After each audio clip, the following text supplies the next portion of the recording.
Dubaï l'a pensé autrement et effectivement, en tant qu'entrepreneur, on a ce besoin d'être responsable. On a ce besoin de donner le meilleur de soi-même, de ne pas avoir d'autre solution que de réussir.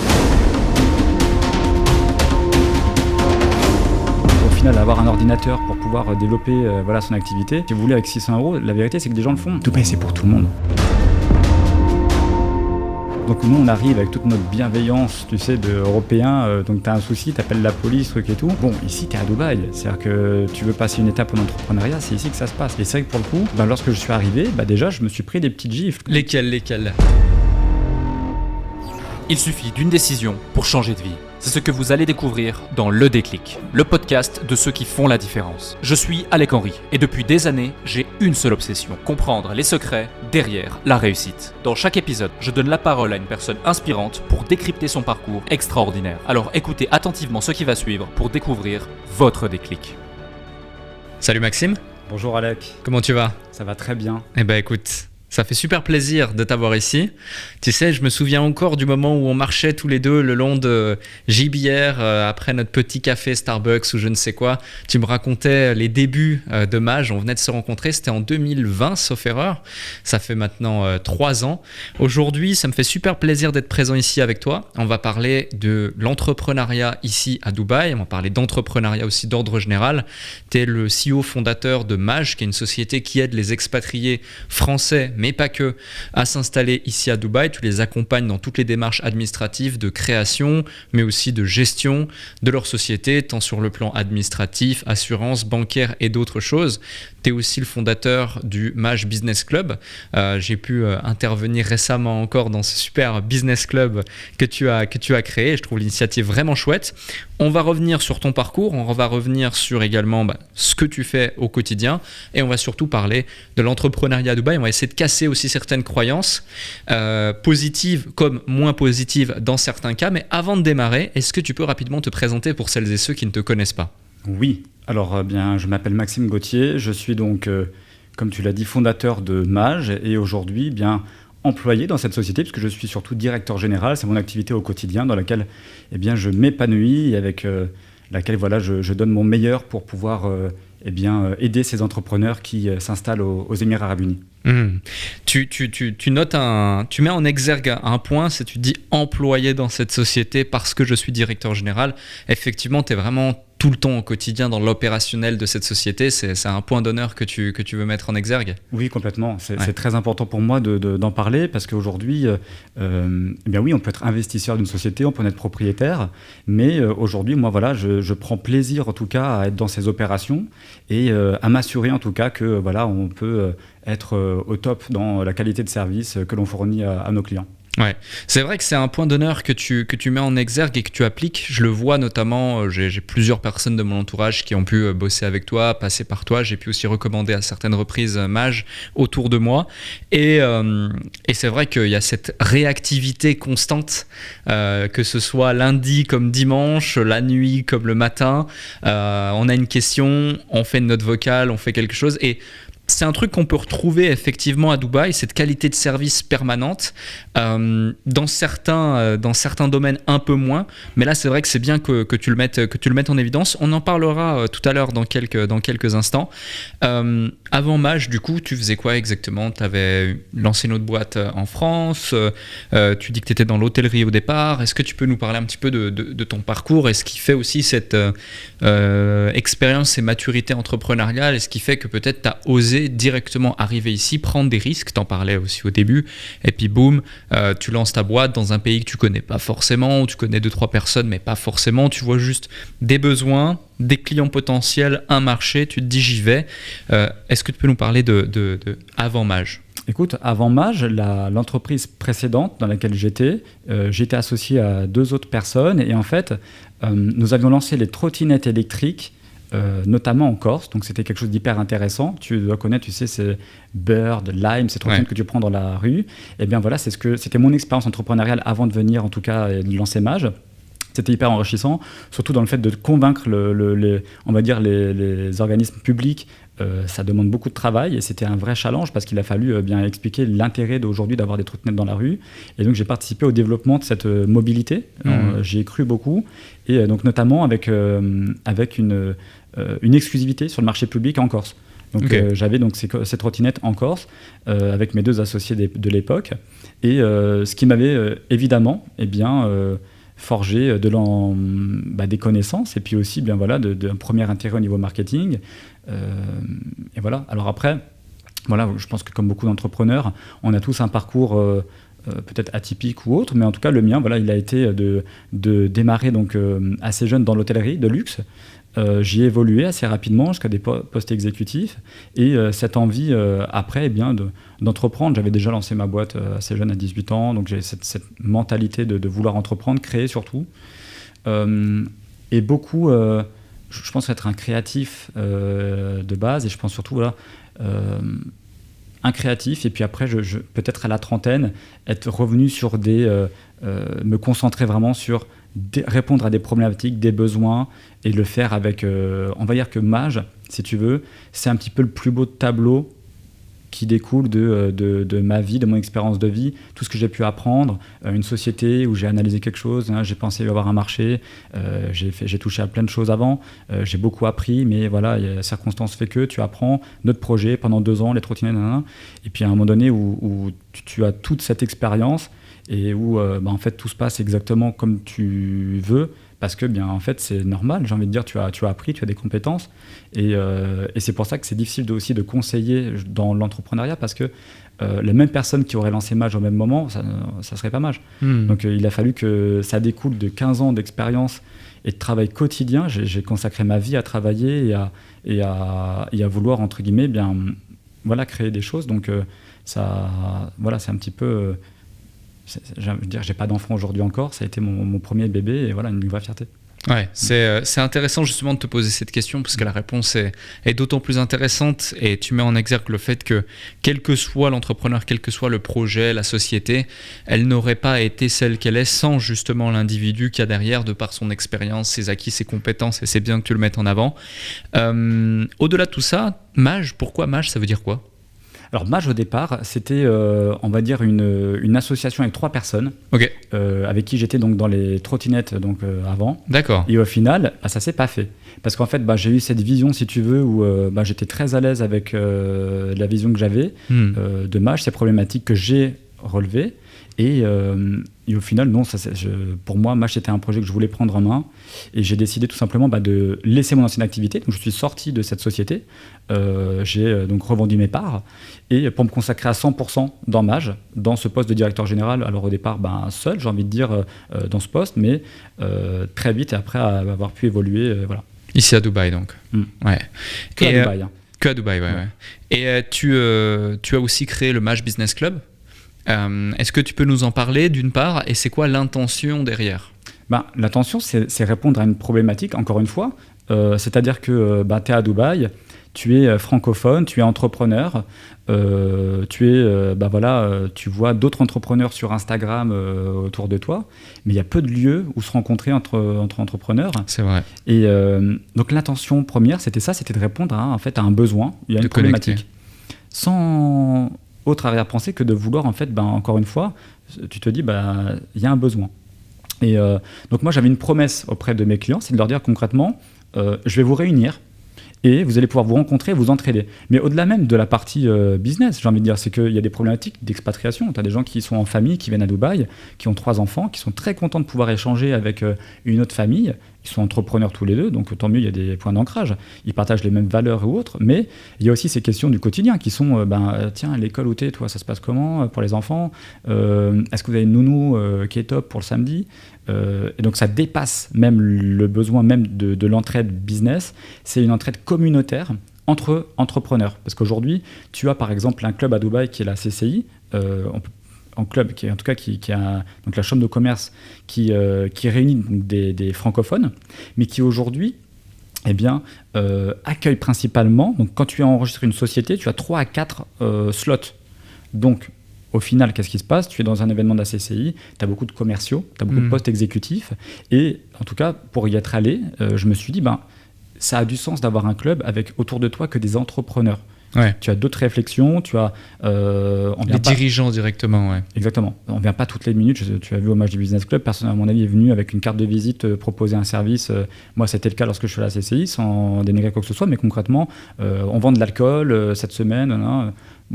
Ok. Là, l'idée, c'était de créer un endroit où les gens se sentent bien, donc de confiance.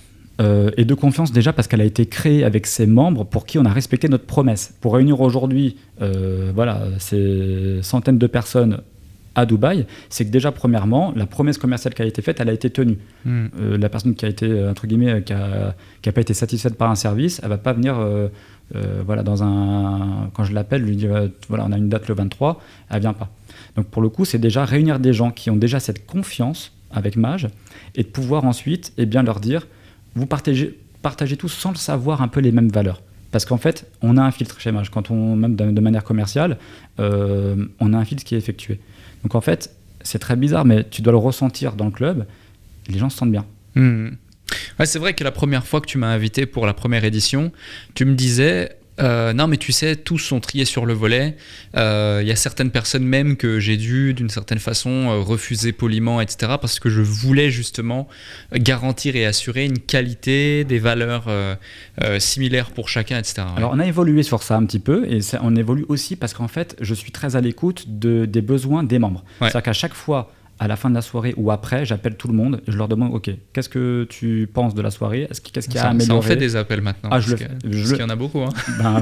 Oui, alors il y en a certains, je les rappelle pas, ils m'ont fait le retour sur le premier. Okay. Et pour plein de choses. Ouais. Par exemple, oui, l'idée de la cloche, elle est géniale, il faut la mettre. Ouais. Cette idée de cloche où quand tu entends la cloche, tu dois interrompre ta discussion, te tourner vers la personne que tu ne connais pas et te présenter.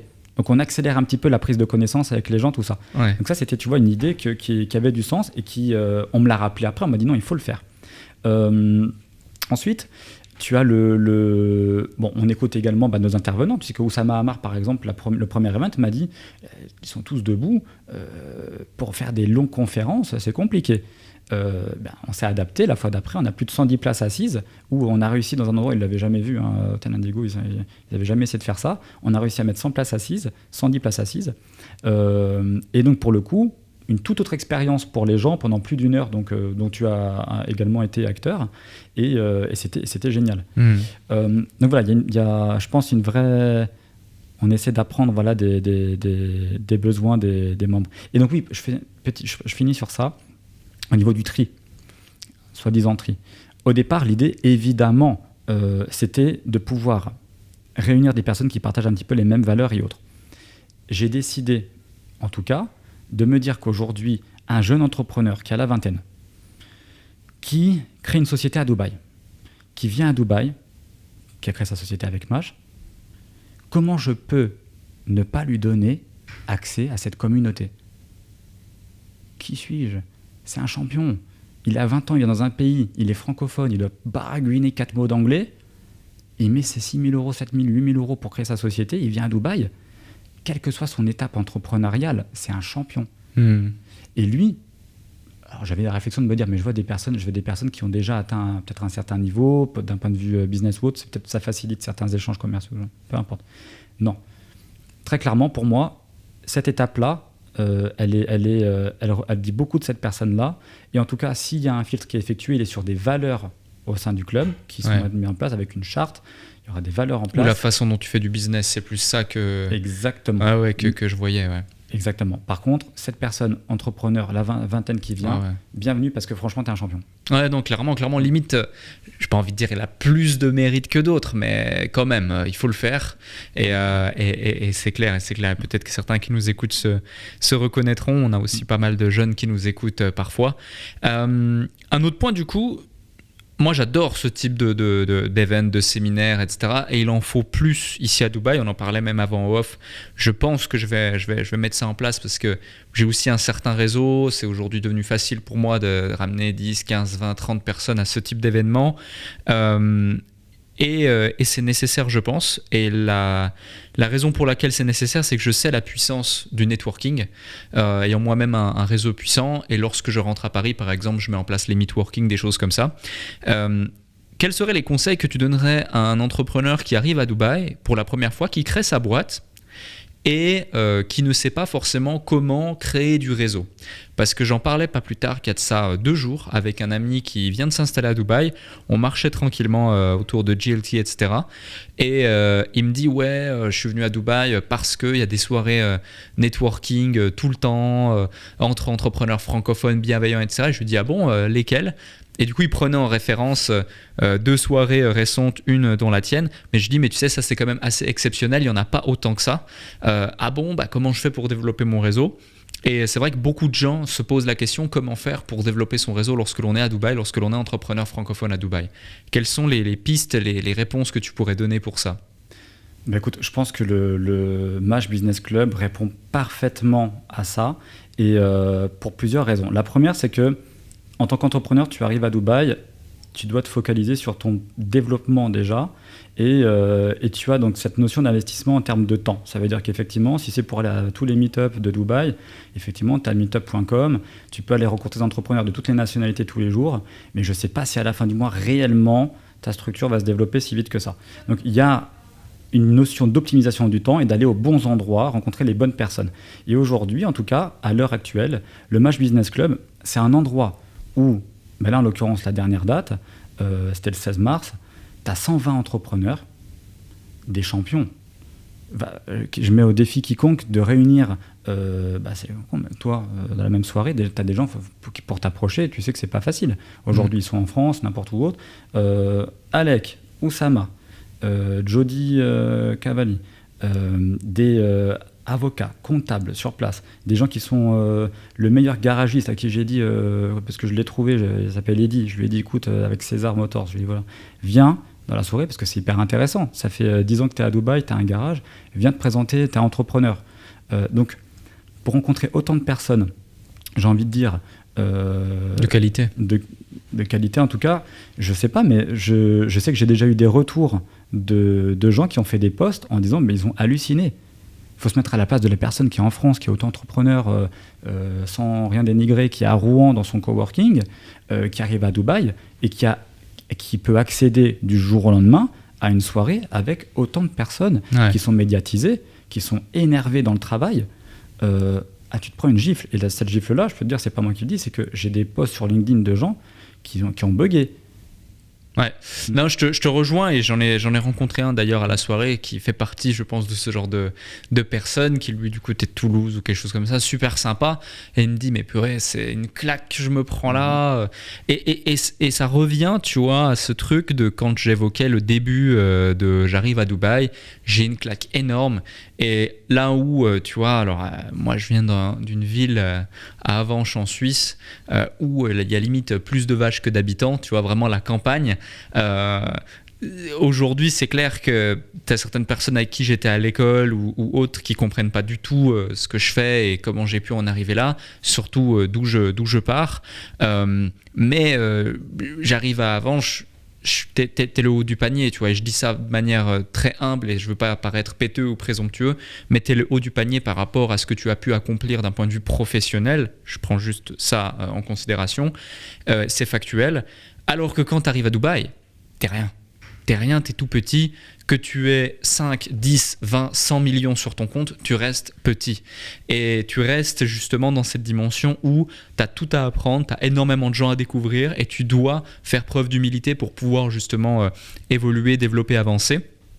Et au-delà de ça, justement, ça t'ouvre un panel d'opportunités qui est dingue. Et lui, il m'en parlait, il me disait, mais c'est fou, jamais j'aurais pensé pouvoir te rencontrer cette personne, voir ci, voir ça, avoir ce genre de discussion, etc. Et c'est super stimulant. Et je pense que c'est aussi les raisons pour lesquelles Dubaï est aujourd'hui aussi attractif pour les entrepreneurs. Est-ce que toi, tu as eu aussi ce sentiment lorsque tu es arrivé ici, tu vois, que instantanément, tous tes objectifs, ils font x5, x10, x100 ? Écoute, non, pas forcément. En tout cas, mais tu te sens effectivement dans un environnement qui te tire vers le haut. Tu n'as plus de limites. Ouais, voilà, c'est ça. Ouais. Donc effectivement, oui, tu te dis... en tout cas, tu sens que tu es à l'endroit où il faut être. Ouais. De grands entrepreneurs voilà, que je vois également sur les réseaux sociaux diront il faut toujours se mettre également, tu sais, il y a des flux financiers, tu te places au milieu du flux et je vois qu'aujourd'hui Dubaï a beaucoup de capitaux qui viennent dans le pays, on l'a vu notamment avec la guerre, la Russie, beaucoup de capitaux sont partie de la Russie pour venir à Dubaï. Je pense que dans l'immobilier, il ne fallait pas être, par exemple, un champion du monde. Quiconque était dans l'immobilier l'année dernière a fait beaucoup d'argent à Dubaï. Ce n'est pas parce qu'ils étaient très bons, c'est parce qu'il y a eu une guerre, c'est parce qu'il y a eu des capitaux par centaines de millions. Et je vais te dire un exemple très parlant. Je sais où tu vis, parce que je vois tes stories. Et cet immeuble-là, il y avait peu de gens qui pouvaient se payer un appartement dans cet immeuble. Il était quasiment vide. En l'espace de, je crois, 10 jours, ils ont vendu l'immeuble à des Russes. Donc le marché immobilier, il y a eu un vrai boom et voilà. Ouais. Non mais clairement, tu as tout à fait raison. Et d'ailleurs, l'année dernière, 52 000 transactions immobilières à Dubaï, 30 000 par des Russes. Voilà. Et les deuxièmes, top 2, c'est les Ukrainiens. Donc tu parles de guerre, tu as tout à fait raison et c'est la réalité. C'est des milliards de flux de transactions qui sont arrivés ici. C'est assez incroyable le boom du marché immobilier de Dubaï. Je pense que c'est pareil pour l'entrepreneuriat. Il y a énormément de Russes qui arrivent, il y a énormément de Chinois qui arrivent de plus en plus. Et ça crée justement cette dynamique économique où c'est the place to be pour pouvoir développer du business et voir plus grand. Même aussi ici, j'ai pu avoir des clients que je n'aurais jamais eu en restant en Europe ou même en restant à Londres par exemple, et ça c'est la réalité. Un point intéressant pour revenir au sujet, on va dire, de la colonne vertébrale de cet épisode, qui est justement entreprendre à Dubaï. Quels sont les différents points que tu as envie de partager à quelqu'un qui s'intéresserait à ça, s'installer à Dubaï, ou les différents points de vigilance, j'ai envie de dire, que des fois ils omettent, ou ils se fourvoient d'y penser pour quelqu'un qui est extérieur à tout ça? Tu parles dans l'idée d'une personne qui souhaiterait venir s'installer à Dubaï. Ouais. Bah, j'ai envie de te dire, ne pas hésiter à s'entourer de personnes spécialisées dans des domaines. Donc, que ce soit, là on parlait de l'immobilier, mais voilà, c'est important de pouvoir être avec des personnes qui ont une approche investisseur, qui peuvent le conseiller vraiment sur au-delà de acheter un appartement. Dans la création de société, c'est pareil, avec une approche supplémentaire qui va aller sur cet accompagnement de long terme et comprendre, entre guillemets, soit pouvoir donner des garanties en fait, parce que l'idée c'est que l'erreur coûte cher à Dubaï.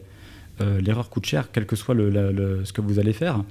Donc trouver des personnes de confiance, et puis après j'ai envie de te dire, je pense que le plus gros secret c'était en fait de savoir avoir cette capacité d'analyse d'autrui beaucoup plus développée, rapide, trouver ces personnes de confiance, et puis après foncer dans son activité, parce que ça reste le principal, j'ai envie de te dire. Chacun a son industrie, ce qu'il sait faire, et doit vivre toutes ces expériences de développement. Voilà. Ouais, complètement. Tu sais, on voit beaucoup de choses sur les réseaux sociaux, Dubaï, etc. Et je veux casser tout de suite un mythe. Moi, par exemple, lorsque je suis venu à Dubaï, on en avait parlé la première fois qu'on s'est rencontrés d'ailleurs, j'habitais à Londres. Moi, à la base, en plus, je suis en Suisse. La plupart de mes sociétés sont entre la Suisse, Londres et d'autres pays. Je ne me suis pas, du coup, exilé fiscalement de la France, car je n'ai jamais été en France ni français, etc. Je ne suis pas venu ici uniquement pour les impôts. Et la plupart des gens disent « Ouais, Dubaï, on y va uniquement pour payer 0% d'impôts, on quitte la France pour ça, etc. » Et pourtant, certes, c'est un élément de motivation pour, j'imagine, beaucoup de personnes. Ça rentre dans la balance, c'est évident, surtout quand la France est fière de montrer qu'ils sont le pays le plus fiscalisé au monde. Mais pas que. Et du coup, j'aimerais avoir un petit peu ton point de vue sur, en général, quelles sont les motivations de tes clients, qui sont majoritairement des Français expatriés, pour venir à Dubaï, outre la partie imposition. Écoute, c'est une question très intéressante, et il est vrai qu'aujourd'hui, Dubaï est perçu donc de l'extérieur, principalement, j'ai envie de dire, par les médias, par les réseaux sociaux. Très souvent, on ne va pas mettre le côté positif d'un quotidien aujourd'hui de vivre à Dubaï. Et les raisons principales pour lesquelles ces entrepreneurs viennent, principalement, c'est parce que Dubaï répond à des besoins fondamentaux humains. Et ces besoins, c'est déjà la sécurité.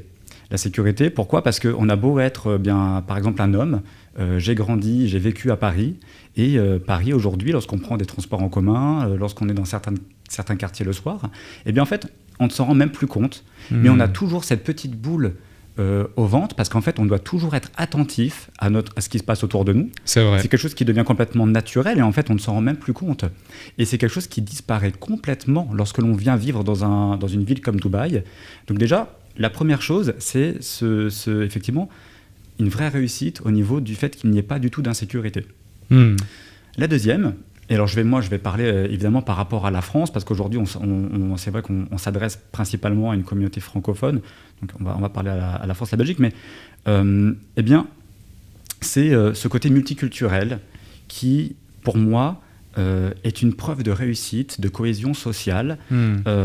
J'ai grandi encore une fois en France, j'ai grandi avec des partis politiques qui on va dire, qui arrivent à parler de différents et autres, de religion surtout. Et on se rend compte qu'à Dubaï, cette question de religion, elle n'existe pas. Ouais. C'est-à-dire qu'aujourd'hui, quelle que soit votre culture, votre religion ou autre, eh bien, en fait, les gens n'en ont que faire. Tout le monde, on va dire, se concentre sur sa vie, son travail, respecte autrui. Et j'ai trouvé ça très intéressant que ça vienne d'un pays musulman. Parce qu'en fait, moi, dans ce qu'on m'avait expliqué, c'est peut-être que justement, c'était peut-être l'inverse. C'était nous, en France, qui voyaient les choses comme des personnes qui ne respectaient pas qui nous étions. Et j'ai trouvé ça très fort, très impressionnant, en tout cas. Surtout que moi, je ne suis pas pratiquant aujourd'hui. Voilà, je ne suis pas dans une religion. Mais par contre, j'ai trouvé ça très intéressant qu'un pays musulman, aujourd'hui, accepte ce côté multiculturel, d'avoir des personnes sur une plage, une fille complètement dénudée, et d'avoir à côté une fille avec une burqa, et que ça se passe très bien. Donc voilà les deux principales raisons pour lesquelles aujourd'hui les gens viennent à Dubaï, et on voit qu'on parle de fondamentaux humains. Le reste, le soleil ou autre, on peut le trouver dans beaucoup d'endroits du monde. Je pense que ça serait ces deux raisons-là pour lesquelles je pense que Dubaï aujourd'hui est au-dessus du reste du monde. Ouais, complètement. Je te rejoins sur ça et c'est bien de mettre en exergue effectivement les besoins fondamentaux, tu le soulignes. Il y a d'autres choses comme le soleil par exemple que tu as cité. Il y a aussi l'énergie. Moi, lorsque je suis arrivé à Dubaï la première fois, je faisais des allers-retours et autres. Là, ça fait 1 an et demi que je suis installé ici. Mais tu sais, j'ai passé 3 semaines dans cet endroit et vraiment j'ai senti progressivement mon état d'esprit évoluer au point où j'avais déjà validé certaines étapes dans mon business, mais on va dire qu'à un moment donné 10 millions d'euros c'était un bel achievement pour moi par an, et au bout d'une semaine et demie, 10 millions d'euros c'était devenu quelque chose de totalement normal et pas un achievement mais juste un objectif, juste une étape dans le business, et le but c'était d'aller chercher 100 millions. Et ça, je pense que c'est Dubaï aussi qui vient t'apporter ça, parce que tu es obligé de penser grand lorsqu'autour de toi, tout ton environnement est fait pour se dépasser. C'est un petit peu aussi justement la norme, parce que Dubaï a été pensé, on va en parler après, mais comme un business model réellement. Et il y a ça, par exemple, il y a le fait que les gens ici, ça coûte quand même relativement cher d'habiter à Dubaï pour différentes raisons. On va voir aussi les coûts, notamment quand tu crées une entreprise, c'est pas gratuit. Faut pas se dire je prends mes valises, je prends un billet d'avion, j'arrive et c'est bon, tout est réglé, je paye plus d'impôts. Non, c'est complètement différent. Mais du coup, il y a une barrière à l'entrée de par le prix, et donc naturellement la qualité des gens qui sont présents est aussi plus élevée, et donc naturellement la capacité à pouvoir faire du réseau de qualité, donc développer son business, l'est d'autant plus. Donc c'est tous ces éléments cumulés qui font qu'effectivement il y a vraiment un vrai avantage. Comme je te disais tout à l'heure, pour ceux qui nous écoutent, ils ne le savent probablement pas, et ça explique pourquoi Dubaï est aussi attractif. Dubaï, on le sait, c'est vraiment considéré, c'est vraiment réfléchi comme un business model, de A à Z. Est-ce que tu peux nous en dire plus, toi qui es vraiment de l'intérieur aussi de ça et qui vois brique par brique comment ça a été mis en place, ce système administratif aussi qui est extrêmement simplifié, digitalisé, les formalités, tout est numérique aujourd'hui ici, tout va très vite de façon à pouvoir évoluer, avancer avec son temps. Dès qu'il y a une problématique, dès qu'il y a quelque chose de nouveau, ils essaient de solutionner la chose. Enfin, c'est quand même assez rare pour être souligné. Moi, je vois que soit en France, c'est long. En Suisse, c'est encore plus long. Donc, avec plaisir pour avoir effectivement ton point de vue là-dessus. Écoute, moi, ce que je peux te dire aujourd'hui, c'est qu'effectivement, Dubaï s'appuie sur une réflexion qui est différente dans son développement. On peut en parler, par exemple, par rapport aux taxes. Aujourd'hui, Dubaï a fait ce choix de ne pas taxer les revenus, jusqu'à aujourd'hui en tout cas. Et on voit que... il faut bien à un moment donné qu'ils y trouvent des intérêts. Donc on voit qu'il y a un développement par exemple du marché immobilier et notamment un vrai boom ces 2 dernières années. Donc l'intérêt effectivement d'attirer un entrepreneur, des capitaux au profit d'un développement derrière local immobilier, c'est quelque chose qui est parlant et qui peut entre guillemets aller dans cette optique je crois que Dubaï vise de tripler sa population dans les 10 prochaines années, donc de devenir une capitale majeure de ce monde aujourd'hui économique. Donc on voit qu'il y a juste une réflexion qui est différente. Il y a une partie sociale, par exemple, qui a à prendre en considération. Je vais parler de la France. Aujourd'hui, c'est un pays où les gens sont beaucoup assistés. Il y a beaucoup d'aides. Alors, ça peut être quelque chose de très intéressant, évidemment, surtout dans la partie des soins. Aujourd'hui, quand on sait ce que ça coûte à Dubaï, notamment. Mais Dubaï l'a pensé autrement. Et effectivement, en tant qu'entrepreneur, on a ce besoin d'être responsable. On a ce besoin de donner le meilleur de soi-même, de se sentir, j'ai envie de dire, de ne pas avoir d'autre solution que de réussir. Je pense que c'est une des recettes pour lesquelles, en tout cas, une personne arrive à performer. C'est parce qu'elle n'a pas d'autre choix. Elle se met dans des conditions qui lui permettent de réussir. Et Dubaï lui donne cet environnement-là. Tout simplement parce que vous n'avez pas, si ça ne fonctionne pas, un chômage qui arrive. Vous n'avez pas des aides quelconques sociales. Ici, si ça ne marche pas, vous n'avez pas d'argent, vous ne payez pas votre loyer. Au revoir, en fait. C'est très dur. Et tu me parlais aussi il y a quelques instants de ces diverses communautés à Dubaï. Il y a un côté fantastique aussi à réunir tous ces entrepreneurs de plein de cultures différentes. Et là où on parle d'un entrepreneur francophone qui veut passer une étape, venir à Dubaï aujourd'hui, c'est se confronter à d'autres personnes, d'autres cultures dans l'entrepreneuriat, des gens qui sont aussi très forts, qui travaillent différemment de nous, qui ont appris par leur éducation, la partie scolaire ou autre, différemment encore une fois. Et donc, je pense que c'est un vrai... On parle de levier, mais là, ça en est un qui est à prendre considérablement en tout cas en considération pour le coup. Voilà. Aujourd'hui, surtout avec cette communauté russe, indienne ou autre, où au quotidien, c'est une vraie chance de pouvoir travailler avec eux. Ouais, complètement. Un autre sujet aussi, c'est, imaginons quelqu'un qui regarde cet épisode ou écoute cet épisode, veut se dire, ok, moi j'ai une entreprise en France, j'ai envie de venir à Dubaï. Mais à partir de quand ça vaut le coup de commencer à envisager de venir à Dubaï? C'est souvent une question qu'on me pose beaucoup par message. Est-ce que tu as la réponse? Oui, j'ai une réponse qui est toute faite. Concrètement, il y a cette réflexion de se dire il faut, entre guillemets, ça coûte cher de venir à Dubaï ou autre. Non, il y a une prise de risque, puisqu'en fait, effectivement, ça coûte de l'argent de créer une société. Aujourd'hui, vous avez une licence annuelle à payer. On va peut-être l'aborder après, mais l'idée, c'est qu'aujourd'hui, qu'est-ce qui diffère des Émirats Arabes Unis et la France? La France, ça coûte pas cher de créer une société en Europe. Par contre, vous êtes beaucoup taxé. Aux Émirats, c'est l'inverse. Vous allez payer une licence annuelle qui va vous coûter de l'argent. En revanche, après, ce que vous allez faire, c'est pour vous. Donc, l'idée, c'est est-ce que vous êtes prêt à prendre ce risque? C'est-à-dire que la personne qui se lancerait, qui est en France, c'est un statut d'auto-entrepreneur. L'équivalent de la personne dont on parle, c'est cette personne qui se lance, en fait.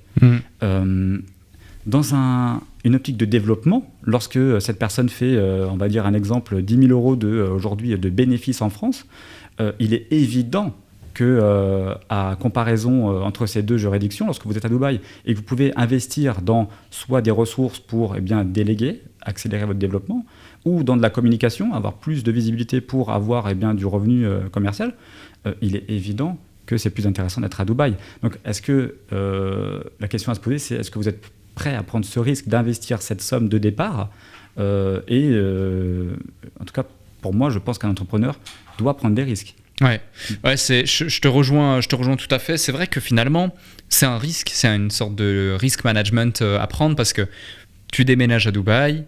C'est important de le dire, ça aussi. On doit déménager à Dubaï pour avoir ses intérêts économiques. À Dubaï, c'est pas juste tu viens une fois 3 jours, tu crées une boîte et c'est bon, t'es fiscalisé à Dubaï. Ça, on en parlera tout à l'heure, la fiscalité, les différents enjeux, notamment quand on est français. C'est pas si simple que ça, faut le prendre en considération. Donc tu bouges à Dubaï, tu déménages, tu crées une boîte, tu payes ta licence, tu payes ton visa, tu payes tous les éléments. Et là, tu peux commencer à faire de l'argent. Et là, tu peux effectivement te dire 100% de ce que je génère, notamment si c'est on va dire généré à l'extérieur de Dubaï, on en parlera aussi, et pour toi directement, sans taxes et autres. Donc C'est intéressant. Combien ça coûte de créer une société à Dubaï en général, selon les licences, etc. Alors aujourd'hui, Dubaï facilite, on va dire, l'accès aux licences. Ils ont même lancé des offres, on va dire, freelance, donc adaptées justement à des personnes qui se lancent.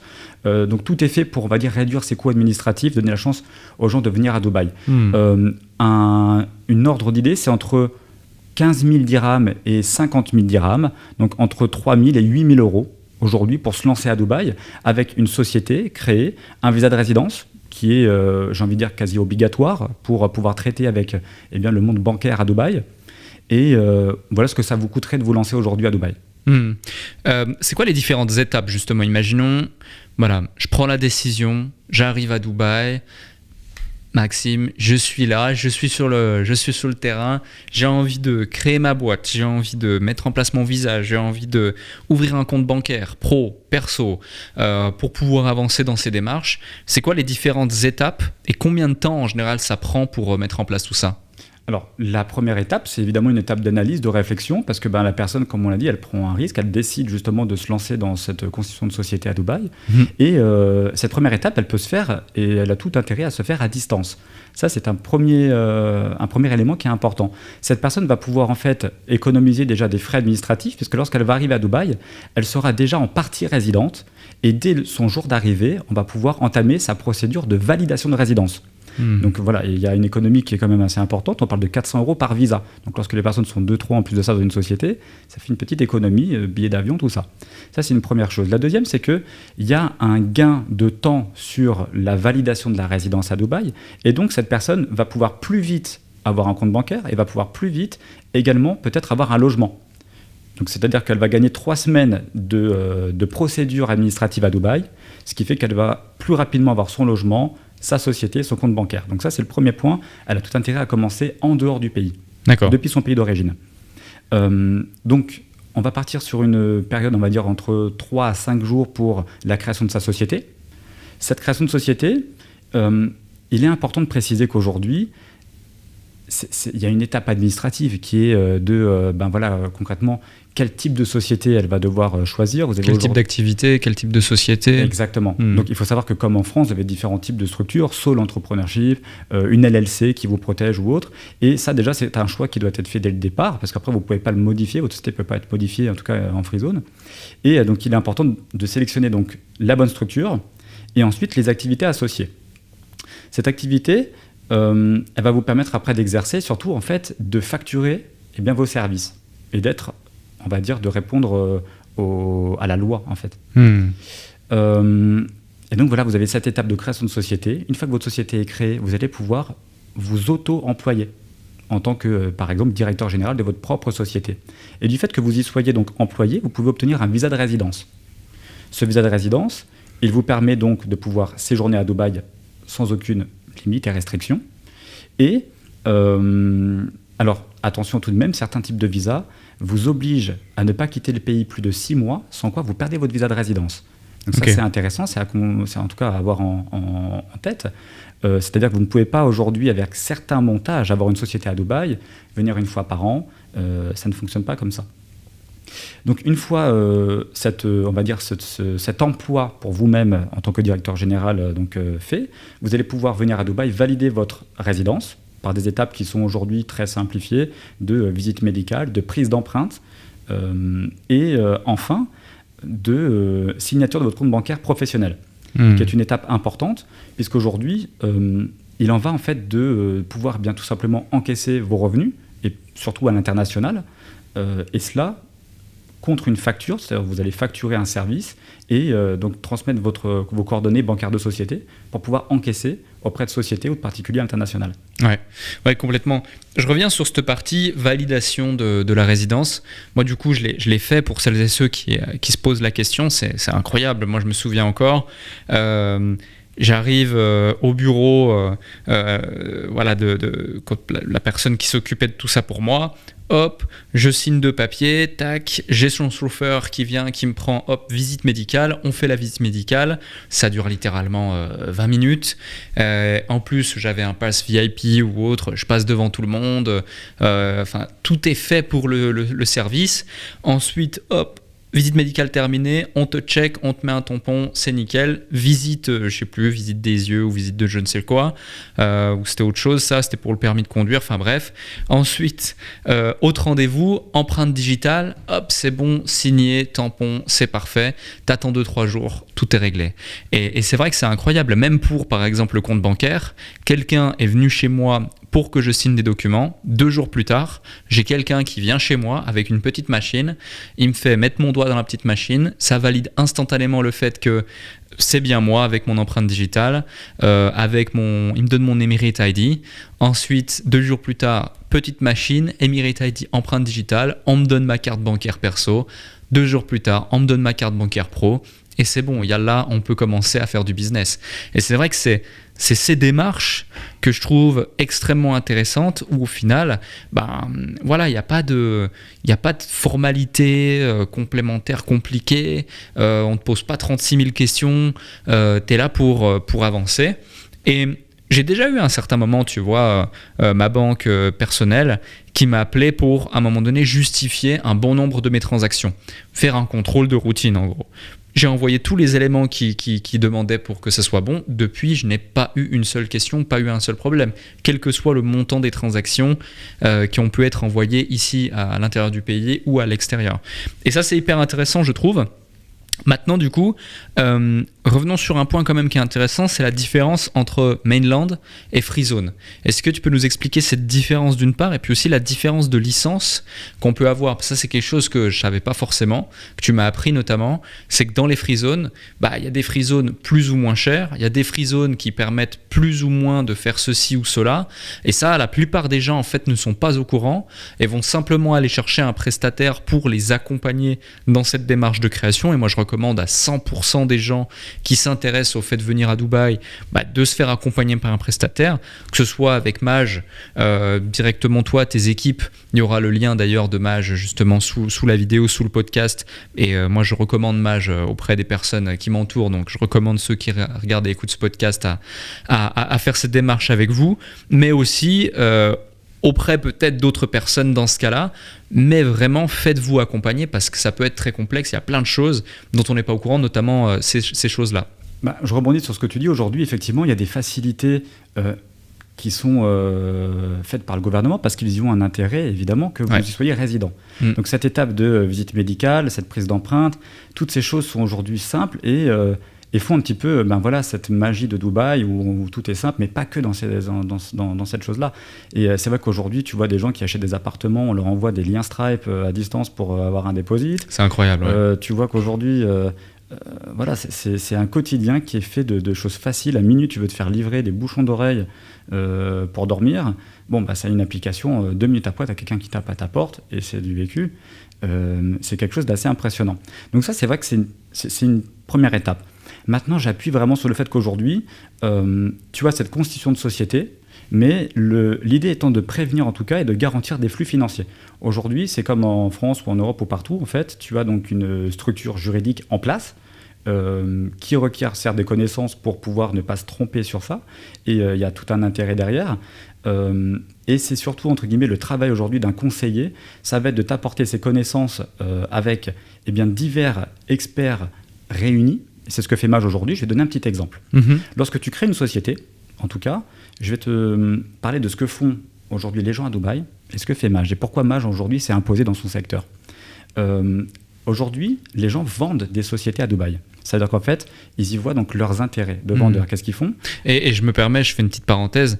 Faut savoir qu'il suffit de taper société à Dubaï pour se rendre compte qu'il y a littéralement milliers de personnes qui vendent des sociétés. On en avait parlé justement, des milliers de personnes qui vendent des sociétés à Dubaï. Et pour tout te dire, on en a parlé aussi, même moi, parce que j'ai une petite influence à mon niveau, j'ai aussi été sollicité par des boîtes qui permettent de vendre des sociétés pour devenir affiliés directement d'institutions qui sont affiliées directement au gouvernement parce qu'ils recherchent justement à attirer, ils recherchent justement à en vendre de plus en plus pour justement développer la ville. Donc c'est pas une critique, au contraire, c'est vraiment dans un intérêt de développement économique de la ville et c'est ce qui rend la ville aussi attractif et aussi logique d'un point de vue business.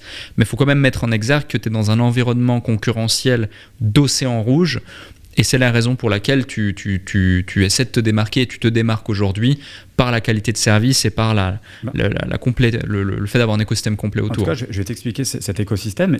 Il découle, si tu veux, d'une analyse de problématiques. C'est-à-dire que moi, je suis arrivé à Dubaï en tant qu'entrepreneur. Et comme tout entrepreneur, on a notre petit réseau autour de nous, voilà, quelques entrepreneurs. Et ça a été mon cas en arrivant. Et la première chose qui est revenue autour de moi, c'est je ne comprends pas. J'ai créé une société et mon pote a créé la même structure, il a payé 2 fois plus cher. Ok. Donc première chose, déjà, on ne comprend pas, on a le même truc, mais on paye 2 fois plus cher. Ouais. Ok. Donc ils font des tarifs à la tête.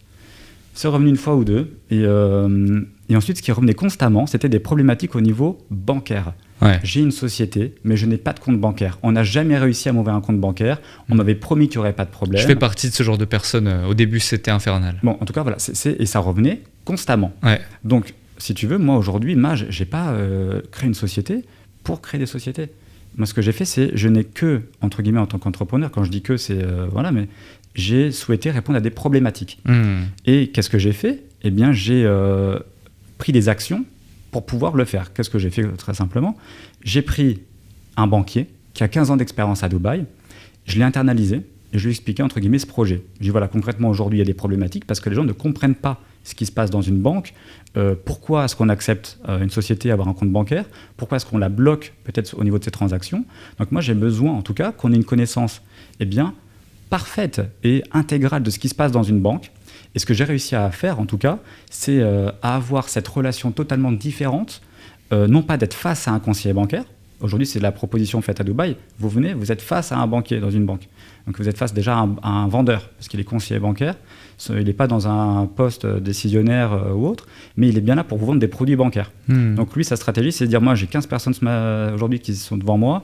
Comment je vais faire pour, moi, prendre des commissions à la fin du mois ? Moi, j'ai une autre approche. Ça veut dire qu'aujourd'hui, la chance que vous avez avec Maj, c'est d'avoir un banquier pote pour vos intérêts. Il est à côté de vous. L'idée, c'est de dire concrètement, moi, je fais ça comme business. J'ai ça comme flux financier. J'ai mes sous qui doivent passer par l'Algérie, qui remontent en France, et après, j'ai un autre prestataire qui est en Espagne. C'est compliqué. Comment je fais ?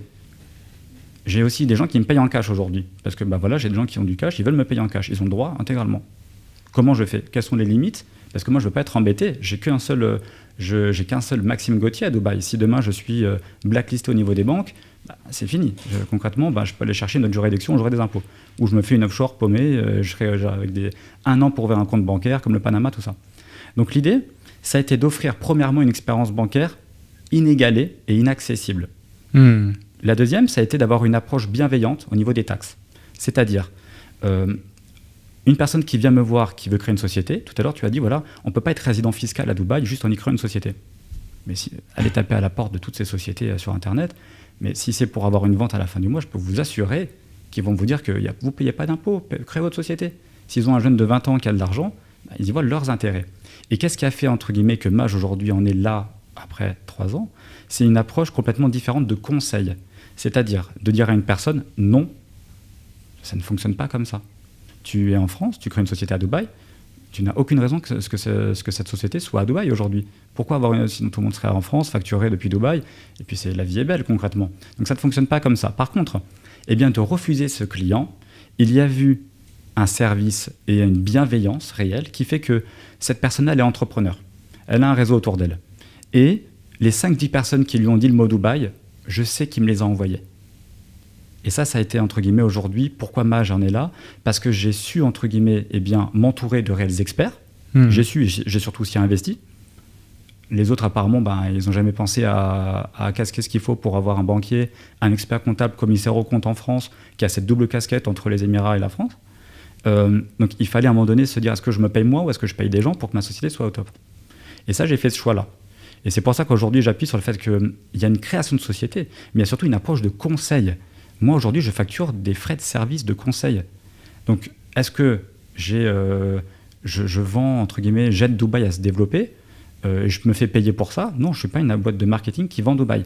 Aujourd'hui, je vends du conseil à des professionnels, entrepreneurs, et ça comprend une partie optimisation, taxes ou autre, et également sur, vous avez un pote banquier, et ça, c'est quand même le top. Aujourd'hui, en tant qu'entrepreneur, on dit toujours qu'il faut être hyper bien accompagné dans une partie des gens qui sont moins visibles de l'iceberg. Et cette partie, justement, optimisation et banquier, elle est top. Oui, complètement. Je rebondis sur un sujet. Tu le présentais lors de votre premier événement Mage, premier événement Mage. C'est justement votre fiscaliste aussi, avec qui j'ai fait un entretien pour différentes questions, différentes raisons. Super intéressant d'ailleurs. La fiscalité à Dubaï, comment ça marche, la comptabilité aussi, parce que maintenant il recommande et progressivement il l'impose de mettre en place une comptabilité. Ça, c'est quelque chose qui n'était pas forcément d'actualité. C'est bien aussi d'en parler dans le cadre de cet épisode. Tu peux nous en dire plus ? Bien sûr. Alors, si tu veux, il y a, on va dire, un vrai momentum qui se passe à Dubaï. Dubaï est en train donc de répondre à, on va dire, à un besoin, c'est-à-dire que le monde entier a les yeux rivés sur Dubaï et se dit vous êtes un paradis fiscal. Ça, c'est une réalité. Aujourd'hui, tu as une société à Dubaï, tu factures dans le monde entier, tu rapatries des fonds dans une juridiction où il n'y a pas d'impôt. N'importe qui peut le faire, c'est magnifique, c'est la vérité. Concrètement, tu factures, c'est facile, tu es résident fiscal à Dubaï et c'est une réalité. Donc aujourd'hui, je pense que ça devait taquiner pas mal de juridictions et le move qu'a décidé Dubaï, c'est de commencer à taxer le commerce local. Mais ça change tout et ça va en tout cas emmener des choses ça va impacter peut-être certaines choses positivement et négativement. Je vais les aborder. La première, donc, c'est une taxe de 9% sur le commerce local, intra-GCC. Donc zone GCC, ça comprend les Émirats et les pays voisins, dont Saoudi ou autres. Et ces 9% de taxes, déjà, ils sont applicables que sur un bénéfice au-dessus de 375 000 dirhams, 100 000 dollars, euros à peu près. Voilà, donc ça ne concerne pas ces jeunes entrepreneurs, ces jeunes sociétés qui ne font pas 100 000 euros de bénéfices. Donc déjà, on voit qu'il y a cette envie d'aider ces sociétés qui se créent. Et également, cette taxe de 9%, elle s'applique donc que sur du commerce local. Exemple, moi aujourd'hui, Mage, je vais facturer toi ta société aujourd'hui à Dubaï, je n'aurai pas d'impôt. Par contre, je dépasse 100 000 euros de bénéfices sur du commerce, sur des transactions locales, j'aurai ce 9% d'impôt. Ah, c'est spécifiquement en plus sur les transactions locales uniquement ? Exactement. Ok. Alors ensuite, vous allez avoir, donc, ce qui est important de noter, c'est que tu me demandais tout à l'heure la différence entre donc, ces free zones et ces mainland. Aujourd'hui, les free zones, ce sont des structures juridiques qui sont optimisées pour du commerce à l'international. Alors avant, on parlait d'offshore. Une offshore, par définition, c'est une société dans laquelle on n'est pas résident dans cette juridiction. Donc concrètement, aujourd'hui, il n'y a plus d'offshore aux Émirats. Pourquoi ? Parce que les banques se sont faites beaucoup avoir. Elles ont besoin d'avoir un référent local qui est résident. Parce qu'en fait, légalement, vous avez un représentant. Tu fais un crédit, tu as un problème, quoi que ce soit, tu as quelqu'un contre qui elle peut se retourner. Donc très peu d'offshore à Dubaï. Donc c'est pour ça que même une personne qui fait du commerce, qui veut se balader dans le monde entier, très souvent elle a un visa de résidence à Dubaï. Et on s'adapte pour qu'elle puisse venir qu'une seule fois par an. Donc ces free zones adaptées pour du commerce à l'international et ces mainland adaptés pour du commerce local. Pourquoi ? Par exemple, parce qu'en fait avec une licence enregistrée donc au département économique de Dubaï, tu peux par exemple avoir un bail, un commerce dans Dubaï. Tu veux un petit bureau dans la marina, il te faut une licence en mainland. Tu as une licence enregistrée donc, dans une free zone, peu importe laquelle, aujourd'hui, DMCC, donc dans une autre juridiction, et Émirats, comme on pourra en discuter donc, avec Fujairah, Sharjah et d'autres à Dubaï. Tu as même des free zones qui sont dans Dubaï, ça c'est important à préciser. DWTC, Dubai World Trade Center, c'est une free zone, tu es dans Dubaï. DMCC, donc c'est le quartier GLT qui est juste derrière la marina, tu es en plein de Dubaï, mais c'est une free zone. Donc, cet avantage de mainland, déjà, il est dans le fait de pouvoir avoir des bureaux localement. Et c'est vraiment pour avoir des bureaux à ton nom. C'est aussi dans le sens où tu peux très bien avoir des bureaux à ton nom propre, pas sur ta société, prendre un centre d'affaires. Une personne peut être aujourd'hui en free zone, travailler dans la marina avec son PC dans un centre d'affaires, et pour autant être totalement légal. Donc ça, c'est important de le préciser aussi. Donc on voit que cette distinction vraiment, il y a du commerce local, on ne peut pas passer outre. Tu as un magasin dans Dubaï, tu es dans un mall, tu veux te développer, faire un restaurant, c'est une mainland. Tout ce que tu peux faire pour le faire passer en free zone, il faut le faire en free zone aujourd'hui. Tu as une facilité administrative. Je vais en citer une pour peut-être synthétiser ce sujet. Mais la première, tu as un contrôle qui est fait sur le versement de tes salaires de tes employés en mainland. Tous les mois, tu dois payer par un organisme qui s'appelle WPS. c'est des formalités administratives supplémentaires, tu es contrôlé, tu as un salaire qui correspond pas à un contrat de travail, on te bloque ta société. Aujourd'hui, en free zone, et c'est ton cas par exemple, tu te fais un salaire, c'est-à-dire que tu te verses de l'argent à la fin du mois, tu envoies 10 000 euros, c'est tout. On ne va pas venir te contrôler ce que tu fais, et tes employés pareil. Et donc, tu as une facilité administrative. Tu peux tout faire également, par exemple, par email. Une free zone, tu repars 4 mois de l'année en France, tu veux modifier ta structure juridique et y ajouter un actionnaire, un employé, ce que tu veux, tout peut se faire par email et ça c'est génial. Signature de contrat DocuSign, je l'ai déjà fait et c'est vrai que c'est extrêmement simplifié. Tu parles justement des collaborateurs, des salariés. Comment ça marche ici à Dubaï lorsque tu veux avoir des salariés ici à Dubaï, prendre des bureaux ou des choses comme ça, le quotidien d'un entrepreneur finalement qui voudrait arriver et se dire ok, je viens, je pose mes valises à Dubaï, mais pas que, parce qu'il faut savoir aussi à Dubaï, c'est quand même relativement agréable d'y vivre, donc c'est pas non plus trop complexe de convaincre certains de ses collaborateurs stratégiques ou des associés de venir avec soi. Et en plus, c'est vraiment une mégalopole d'une part, mais aussi un endroit où tous les pays se réunissent. On en parlait avant au début d'épisode. Et du coup, on peut trouver des talents. À partir du moment où on parle anglais, en général, tout le monde parle anglais, on peut trouver des talents extrêmement bons, extrêmement polyvalents, bosseurs, tout le monde est là pour bosser, et aussi pas forcément trop cher, selon justement comment dirais-je, les origines des différentes personnes. Donc ouais, ça peut être intéressant de mettre le doigt sur justement comment ça marche, la partie salariale, la partie bureau, mais surtout la partie salariale à Dubaï lorsque l'on est entrepreneur, comparativement à la France par exemple, où des fois tu te dis ah non. Les charges salariales, les contrats, casser un contrat de collaborateur salarié en France, ça coûte cher, etc. Comment ça marche ici ? Bon, on va dire que c'est plus favorable pour un employeur aujourd'hui, puisque pour un employeur, j'ai envie de dire aussi pour un salarié au final, parce que c'est vrai que dans les deux cas, tu peux te libérer d'un contrat plus facilement. Tu as un préavis, c'est beaucoup plus simple qu'en France. Donc effectivement, j'ai tendance à penser, quand je vois aujourd'hui les contrats de travail locaux, que les conditions de travail sont plus favorables pour un employeur. Tu as aussi un temps de travail normal dans le privé qui est de 48 heures. Donc on voit qu'on est au-dessus de la France, on est sur du 8 heures x 6. Donc tu peux parfaitement légalement avoir un employé 6 jours par semaine. Et c'est considéré comme totalement normal. Par contre, tu as aussi des mesures qui sont prises pro-employés. Je vais te donner une parce que j'en ai une ce matin. Il y a le ramadan qui arrive. Et le ramadan, que tu sois justement musulman ou pas, l'État, sans préavis, te demande d'avoir 2 heures de moins par jour de travail pour tes employés. Donc on voit qu'il y a aussi cette approche, il y a une assurance obligatoire qui est à prendre pour ses employés de santé. Tu as donc ce visa de résidence qui doit être payé, c'est-à-dire qu'aujourd'hui un employé à Dubaï, c'est vrai qu'il prend peu de risques. Il a un emploi à la clé, il a donc un visa de résidence à Dubaï qui lui est payé et qui coûte de l'argent. On parle de 2 à 3 000 euros sur un visa par an. Tu as une assurance santé qui doit être prise par l'employeur. Et il a des conditions de vacances qui sont à peu près équivalentes, puisqu'on parle de 2 jours et demi par mois. Tu as des conditions à peu près équivalentes qu'en France sur les vacances. Ensuite, c'est important peut-être de préciser que tu as dit quelque chose d'intéressant sur cette diversité culturelle ou autre, et aussi de salaire au final. Et j'ai envie de rebondir sur quelque chose. C'est on a tendance à penser que Dubaï est très cher, et je vois qu'aujourd'hui c'est le cas de beaucoup de personnes. Et je vais faire une petite aparté sur ça. Aujourd'hui, oui, Dubaï est cher. Ça veut dire qu'effectivement, vivre dans Dubaï, au prix des loyers, ça a augmenté. Bon, il faut quand même garder mesure, parce que c'est vrai que quand on regarde d'autres capitales, Londres, Paris, New York ou autres, on sait qu'on reste quand même privilégié. Mais effectivement, du fait que nous, on a connu Dubaï il y a déjà 3 ans, et tu en fais partie, et ben effectivement, on a tendance à trouver que c'est très cher. Parce que c'est vrai que l'immobilier, par exemple, quand on a un appartement qui était à 1 000 euros par mois, qui est maintenant à 3 000 en 1 an et demi, ça fait bizarre. Mais, à toute proportion gardée. Par contre, on oublie que peut-être 60% de la population, 70% de la population ici vit avec 600, 700 euros par mois.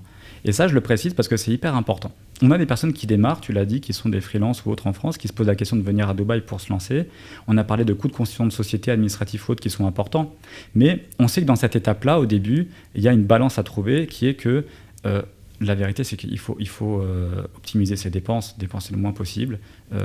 C'est pas un podcast, je pense, qui est sur le fait de comment réussir son aventure entrepreneuriale, mais je pense que quoi qu'il arrive, l'entrepreneur au départ qui est tout seul, c'est sa société, c'est son revenu, et l'idée c'est de dépenser le moins et de pouvoir investir dans son développement. Bien sûr. Et cette idée-là, elle est parfaitement applicable aux Émirats. C'est-à-dire qu'aujourd'hui, rien ne vous oblige à vivre dans la Palme, dans la Marina, et je vais vous donner une proportion, enfin une petite idée. Vous avez Sharjah, qui est, je ne sais pas si on peut dire Sharjah ou l'Inde, parce que concrètement, vous êtes en Inde, à 20 minutes de Dubaï. Et oui, vous pouvez manger à 2 € un repas du poulet et du riz. Et là, je vous mets au défi de trouver un endroit à Paris, même si vous allez à 30 minutes de Paris, vous allez manger pour 2 € du riz et du poulet. Et le riz et du poulet, on sait qu'il y a des gens qui se construisent musculairement tous les jours avec du riz et du poulet. Donc je pense qu'il faut en tout cas expliquer à ces personnes, et notamment à ces jeunes qui veulent peut-être prendre le risque, mais aussi c'est peut-être cette superbe décision de venir dans un pays anglophone et de venir avec des gens qui sont plus avancés niveau business comme toi, de pouvoir les approcher, de pouvoir apprendre d'eux, de savoir que voilà, ils peuvent être à Dubaï et optimiser leurs dépenses aussi. Ouais, complètement. Je rebondis et je valide complètement ce que tu dis, dans le sens où moi j'ai un ami client qui habite à Sharjah.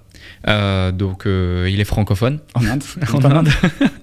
mais il m'explique, tu vois, il me montrait son appart, etc. et autres, vue sur mer, 3 4e étage, 2 chambres avec sa femme, sa fille. Il dépense même pas 2000 € par mois pour loyer, nourriture, voiture, etc. Tout est moins cher, c'est à 20 minutes de Dubaï. Et il a tous les mêmes avantages. On a eu aussi des collaborateurs qui ont habité ici ou qui habitent encore ici. On rémunérait ces collaborateurs entre peut-être 2005 à 4500 € par mois selon leur degré de responsabilité et d'apport à la société. Ils vivaient excellemment bien. Même certains, on leur payait le visa ainsi que leur loyer à l'année. On arrivait à trouver des appartements dans Dubaï pour 1700 €, 2 chambres, extrêmement bien placées. Donc il y a vraiment des possibilités à partir du moment où tu te donnes les moyens et tu es OK de, pas forcément, effectivement, comme tu le disais, vivre sur la Palme avec vue sur la skyline, avec piscine privée incroyable, etc. etc. Et ouais, ça peut être intéressant. Là, on va passer aussi sur des questions un petit peu plus sur toi et sur l'entrepreneur que tu es et comment tu as mis en place tout ça, tout en restant accolé à justement l'entrepreneuriat à Dubaï, de par le fait qu'on a la chance d'avoir quelqu'un qui maîtrise parfaitement ça. Mais typiquement, pour toi, ton rythme de vie à Dubaï, je connais pas ton rythme de vie, je sais pas où tu vis, ce que tu fais, etc. Mais combien ça te coûte tous les mois de vivre à Dubaï ? Moi, je suis dans une optique d'optimisation de dépenses au maximum. C'est-à-dire que je regarde, j'ai eu beaucoup de chance. C'est-à-dire quand je me suis installé à Dubaï, j'ai eu un appartement dans lequel je payais 700 € par mois pour avoir la plus belle vue de la marina. Ah ouais. Aujourd'hui, il en vaut 3 fois le prix. Mais j'ai gardé pendant 3 ans justement cet appartement et avec des conditions tout autant favorables, parce qu'il y a 5% d'augmentation par an. Et cette année enfin, à un stade de développement où je peux me le permettre, et j'ai décidé, tu vois, de pouvoir m'offrir des conditions plus favorables, mais pas forcément dans le fait d'avoir du luxe, mais des choses qui pour moi sont importantes. J'avais pas de salle de sport dans cet immeuble. Pour moi, c'est important d'optimiser mon temps et de pas prendre ma voiture 15 minutes, 20 minutes ou autre. D'avoir une piscine, un endroit où je peux me détendre, parce qu'aujourd'hui, je pense que je me donne beaucoup dans le boulot, et m'asseoir une petite heure au bord d'une piscine, je le mérite. Et c'est les deux choses que je veux m'offrir en plus à cette étape-là. Donc je suis dans une optimisation de dépenses, et ma vie aujourd'hui, certes, alors oui, non, elle coûte de l'argent, sans te mentir, je vais peut-être dépenser 7 000 € par mois, mais je suis un entrepreneur.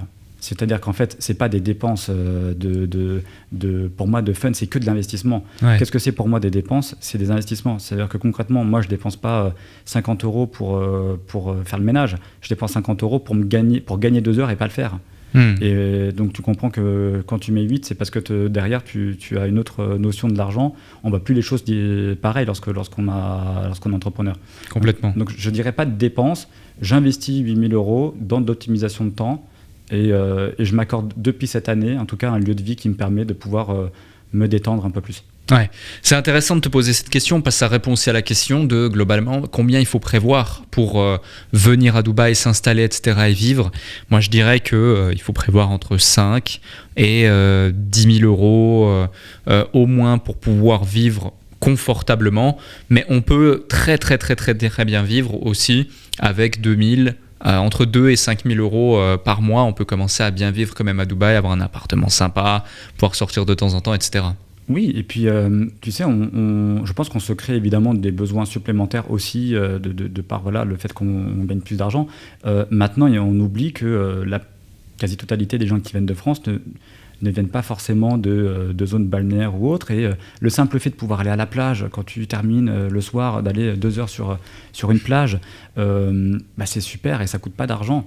C'est vrai que pour le coup, nous, on voit des choses qui nous font peut-être maintenant, avec lesquelles on apprécie, un bon resto, tout ça. Mais moi, je me rappelle être arrivé, effectivement, mon budget mensuel, ça tenait sur 1 800 €, voiture comprise.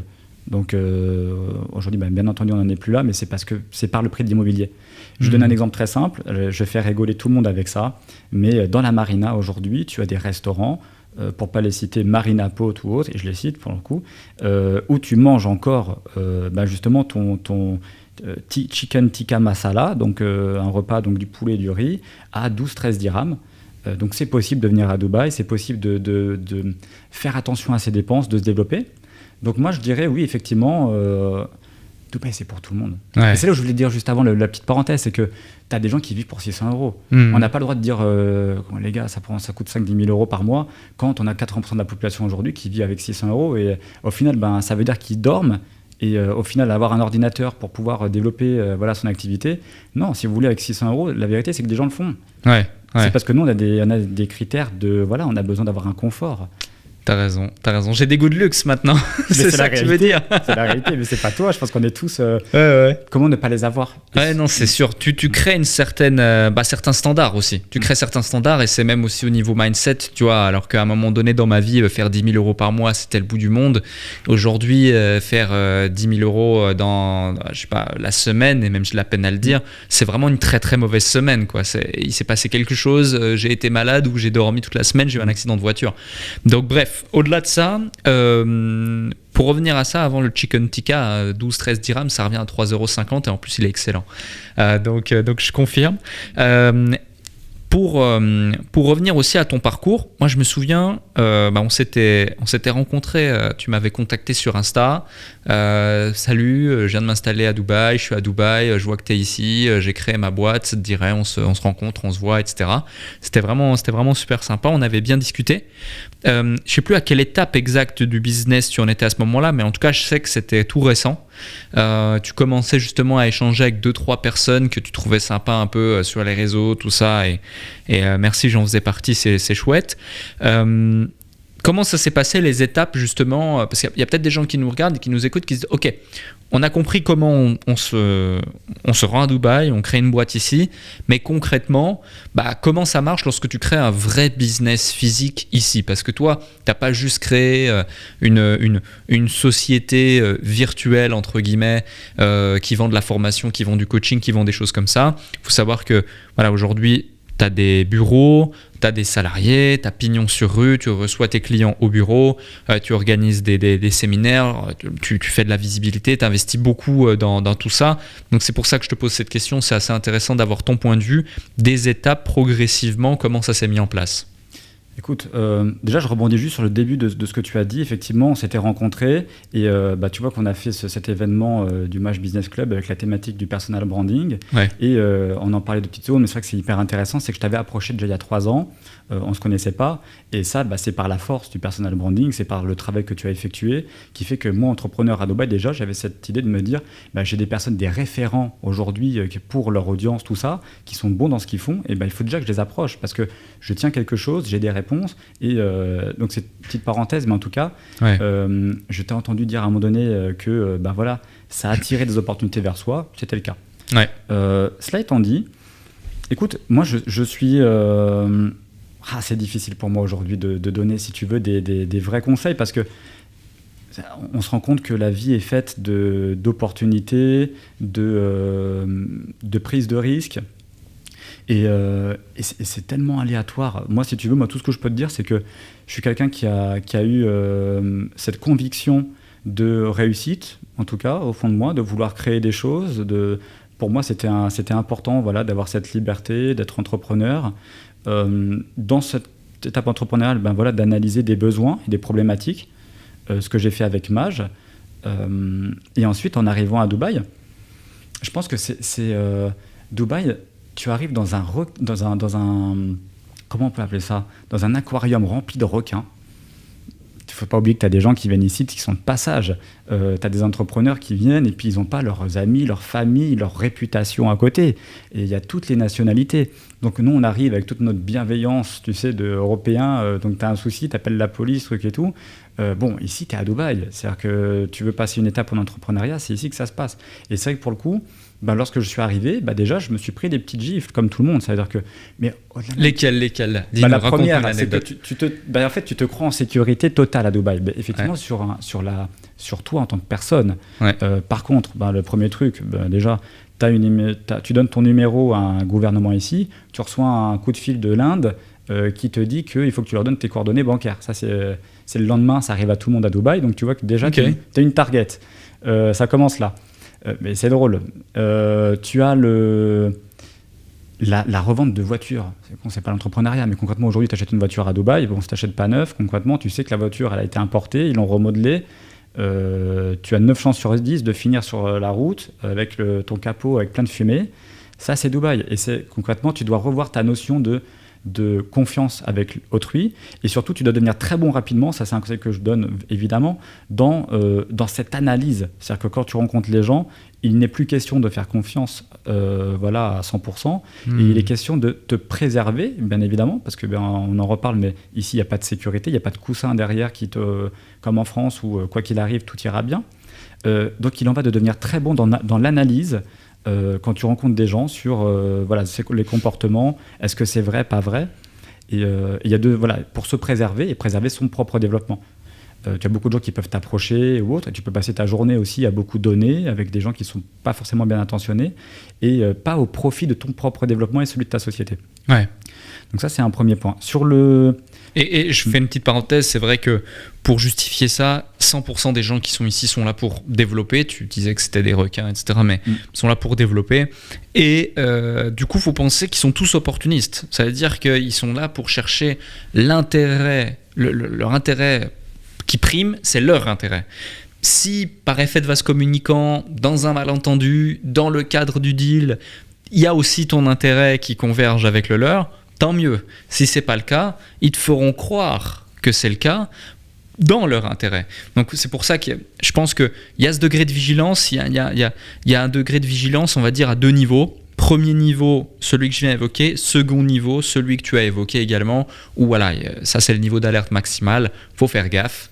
Pas tout le monde est un gentil petit agneau tout mignon. Oui, et puis pas tout le monde a cette vision de long terme. Et c'est vrai. Et je pense que c'est ça, si tu veux, le secret aujourd'hui d'une affaire qui se développe, c'est d'avoir une vision long-termiste. Et on le voit, je sais que tu as reçu, si je ne me trompe pas, peut-être Investa, qui est une société également qui est dans l'immobilier. L'épisode sort aujourd'hui en plus, ce soir, tu vois. C'est fantastique que j'en parle. Moi, je les rencontre au moment où on fait l'épisode. Bon, c'est génial. Et alors, donc, du coup, je vais te donner un exemple, c'est que c'est des personnes qui se sont lancées un petit peu en même temps que moi et qui sont encore là. Ouais. Il n'y a pas dans l'immobilier à Dubaï, tu as des commerciaux, des personnes qui sont prises dans la rue. Bonjour, tu veux vendre de l'immobilier?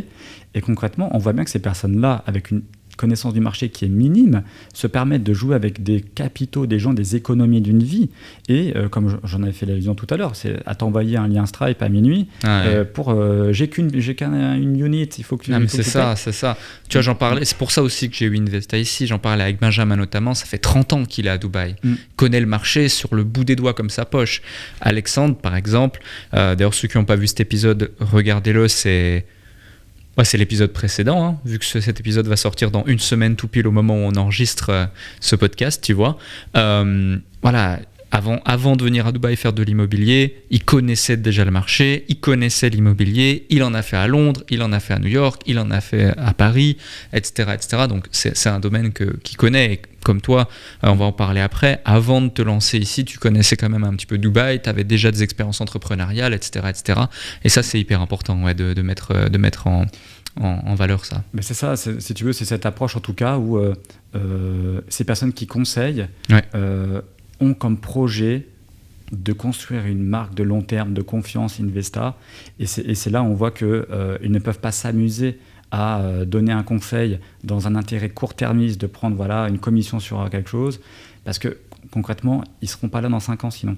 Et en tout cas, toute la difficulté pour l'entrepreneur qui arrive à Dubaï, ça va être de réussir à s'entourer des bonnes personnes qui ont cette vision-là, justement, et qui, des gens qui seront là dans 5 ans, dans 10 ans, et qui, par leur approche qui est bienveillante. Ouais, complètement. Au-delà de tout ça, aujourd'hui, Maj, c'est combien de clients, plus ou moins ? 400 clients francophones. 400 clients francophones, intéressant. En plus, on en parlait, je crois, tu mets en place des actions pour développer aussi le côté russophone, anglophone, progressivement, ou sur la fin d'année, ça va s'actionner de manière plus puissante encore. C'est combien de collaborateurs ? 10. Et justement, ça fait maintenant 3 ans, on voit que les résultats sont au rendez-vous. Étape par étape, comment tu t'es staffé, comment tu as avancé justement dans tout ça ? Peut-être intéressant de revenir chronologiquement sur le... Écoute, j'ai donné priorité en fait à avoir ces experts donc, qui sont devenus des chefs de département. Je t'ai parlé du banquier, d'un expert comptable.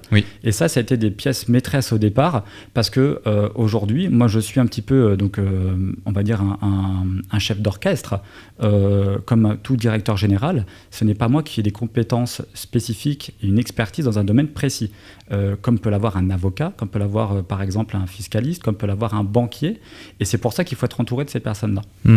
Cela étant dit, donc moi, ma priorité, ça a été d'avoir ces ressources pour permettre en tout cas à avoir les conseils nécessaires et l'expertise nécessaire dès le départ.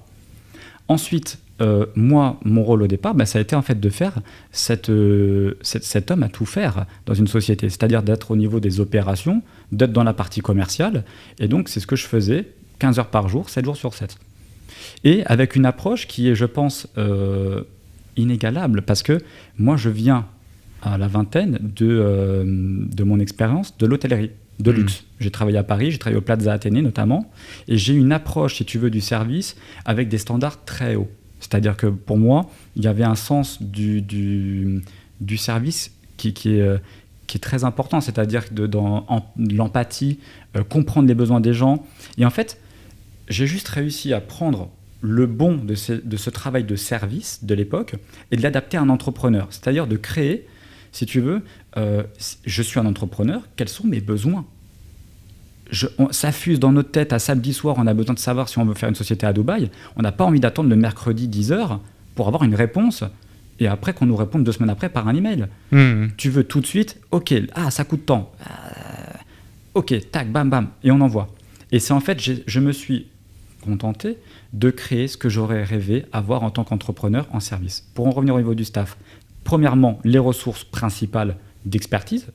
Pourquoi ? Répondre à des problématiques fiscales, bancaires. Et ensuite, une évolution de montant au départ, et bien de l'optimiser, c'est-à-dire par exemple, au départ, employer dans les opérations. Tâches répétitives, quelque chose où c'est une genre de tâche, et surtout toujours en donnant priorité, et ça c'est important, sur mon département opérationnel. C'est celui qui est le garant de la satisfaction client.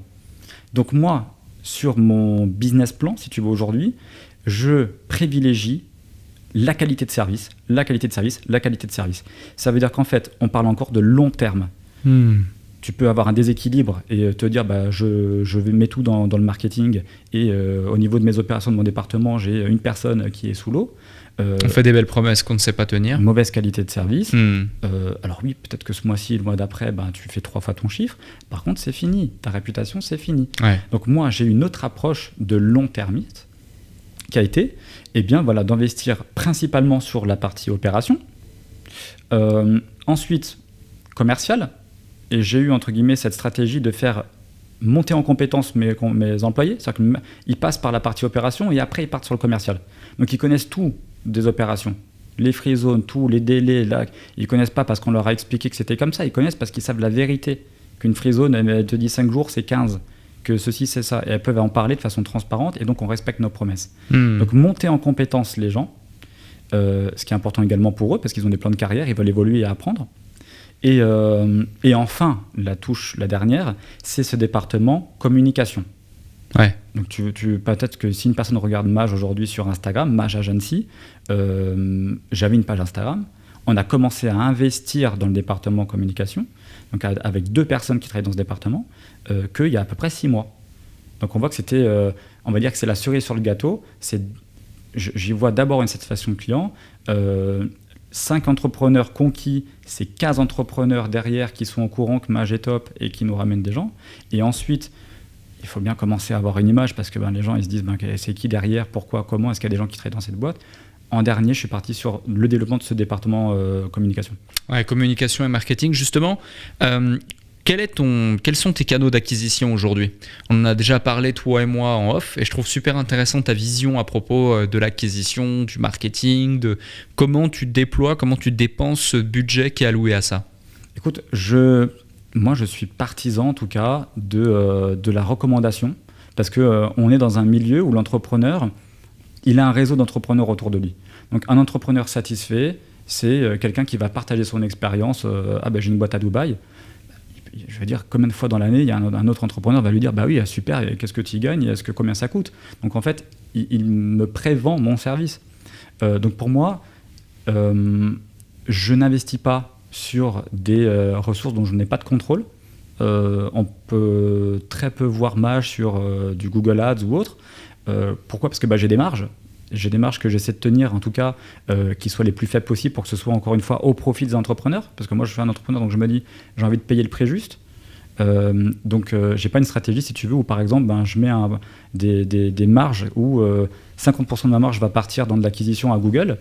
Sinon, en fait, je vois pas l'intérêt. Si l'entrepreneur accepte de donner 3 000 € à Google parce qu'il y a un coût par clic à 10 € et temps de conversion à la fin du mois, c'est pas la stratégie de Maj. Donc, moi, la mienne, elle est de... Aujourd'hui, satisfaction à 100% des gens. Et enfin, développement de ce service commercial. Donc, c'est de payer des gens, de l'humain, des ressources, pour mettre en avant ce qu'est Maj, parce qu'en fait, on ne le voit pas. Et aujourd'hui, moi, j'ai des vidéos qui présentent l'équipe. Bonjour, je m'appelle Charlotte. Ah, putain, maintenant, on comprend, c'est pas un site internet, t'as Charlotte derrière. Ça fait 2 ans qu'elle est chez Maj. Bonjour, je m'appelle Ishan, je suis en charge du département bancaire. Ça fait 15 ans que je suis à Dubaï banquier. Et tout ça, ça a été possible parce que je paye ces personnes-là qui vont prendre des petites vidéos la journée, qui vont réfléchir à des idées de com. Donc aujourd'hui, pas d'investissement sur des canaux d'acquisition particuliers, mais juste se contenter de que les gens voient réellement qu'est-ce qui se passe derrière. Ouais. Un autre sujet aussi, c'est on n'en a pas parlé tout à l'heure, c'est au niveau des assurances. Tu l'as rapidement évoqué. Oui.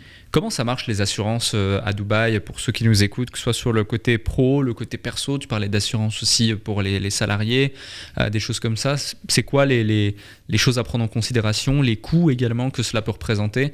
Moi, par exemple, tu vois, c'est pour te dire à quel point je fais attention à ça. On m'a fait prendre une assurance lorsque je suis arrivé. Je l'ai payé upfront, je ne sais pas combien de temps, enfin peu importe.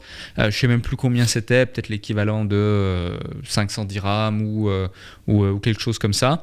Mais ouais, ça peut être intéressant d'avoir plus de clarté sur ce sujet.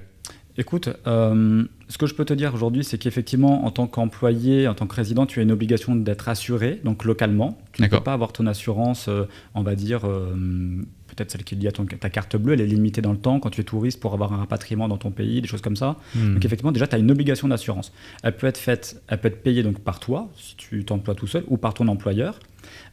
Cette assurance, elle s'adapte évidemment à tout un chacun, parce qu'on le rappelle qu'il y a des personnes qui gagnent 600, 700 € à Dubaï.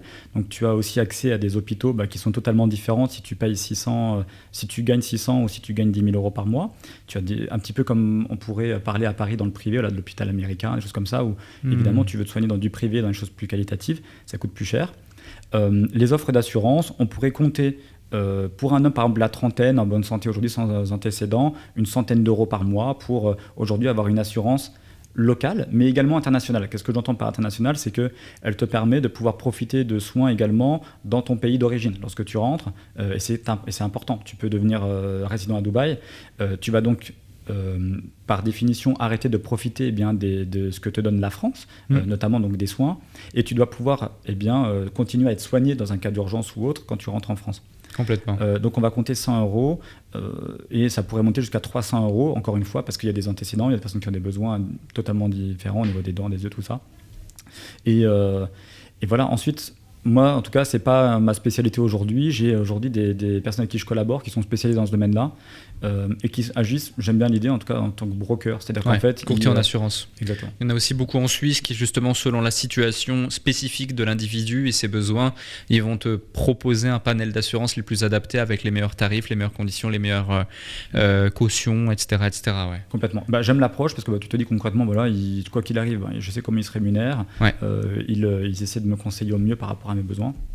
Et voilà, donc ça sera peut-être le sujet de... Je ne peux pas rentrer dans les détails aussi précis que si j'étais justement spécialisé dans ce domaine-là. Mais par contre, j'ai les ressources et les gens de confiance. D'ailleurs, ils étaient à la soirée du Match Business Club. D'accord. Flavie, Adrien, qui sont justement spécialisés dans ça et au-delà même de Dubaï, parce qu'ils ont un headquarter, donc le quartier général qui est au Mexique. D'accord, Donc ok. ils ont leur bureau à Dubaï. C'est intéressant justement d'avoir connaissance de ça, de savoir ça, parce que tu vois, c'est typiquement une question que les gens oublient ou omettent de se poser, surtout quand on est jeune, quand on est en bonne santé, on se dit mais non, on est indestructible, il peut rien nous arriver. Moi j'ai vu même des amis qui sont venus ici en vacances tout simplement, un jet ski qui se passe mal, tu termines à l'hôpital quasi paralysé pendant plusieurs jours, ça peut être quand même, faut anticiper ce genre de choses et faut pas se dire on y pensera plus tard parce que ça peut coûter très cher. La plupart des gens viennent ici pour développer leur business, faire plus d'argent et donc si tout ce que tu as généré passe après derrière dans des soins parce que tu n'as pas anticipé certaines choses, c'est dommage.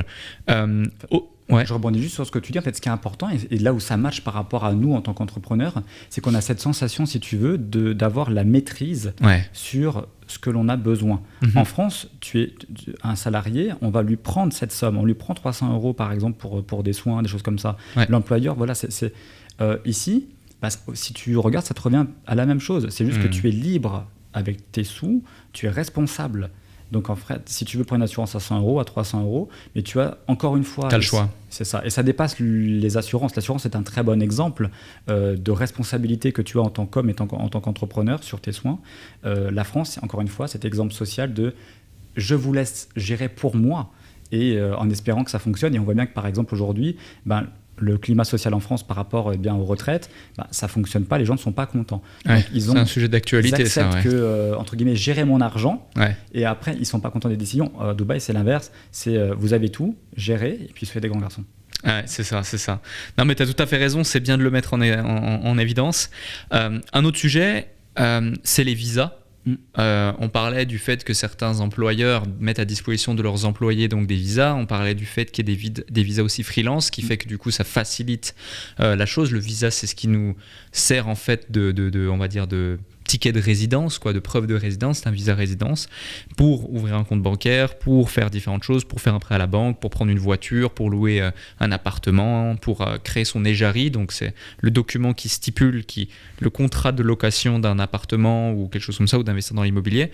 Bref, comment ça fonctionne les visas ? Combien de temps ça dure en général, les visas perso ? Combien ça coûte ? On peut peut-être parler aussi du Golden Visa, c'est quelque chose qui a été intégré récemment. Est-ce que tu peux nous en dire plus à ce sujet ? Plusieurs types de visas, donc des visas touristiques, déjà pour tout un chacun qui souhaite venir à Dubaï. Lorsque tu es français, tu as 3 mois donc de visa touriste gratuit. Tu arrives, tu n'as même pas besoin d'en faire la demande, on te le donne lorsque tu arrives à Dubaï.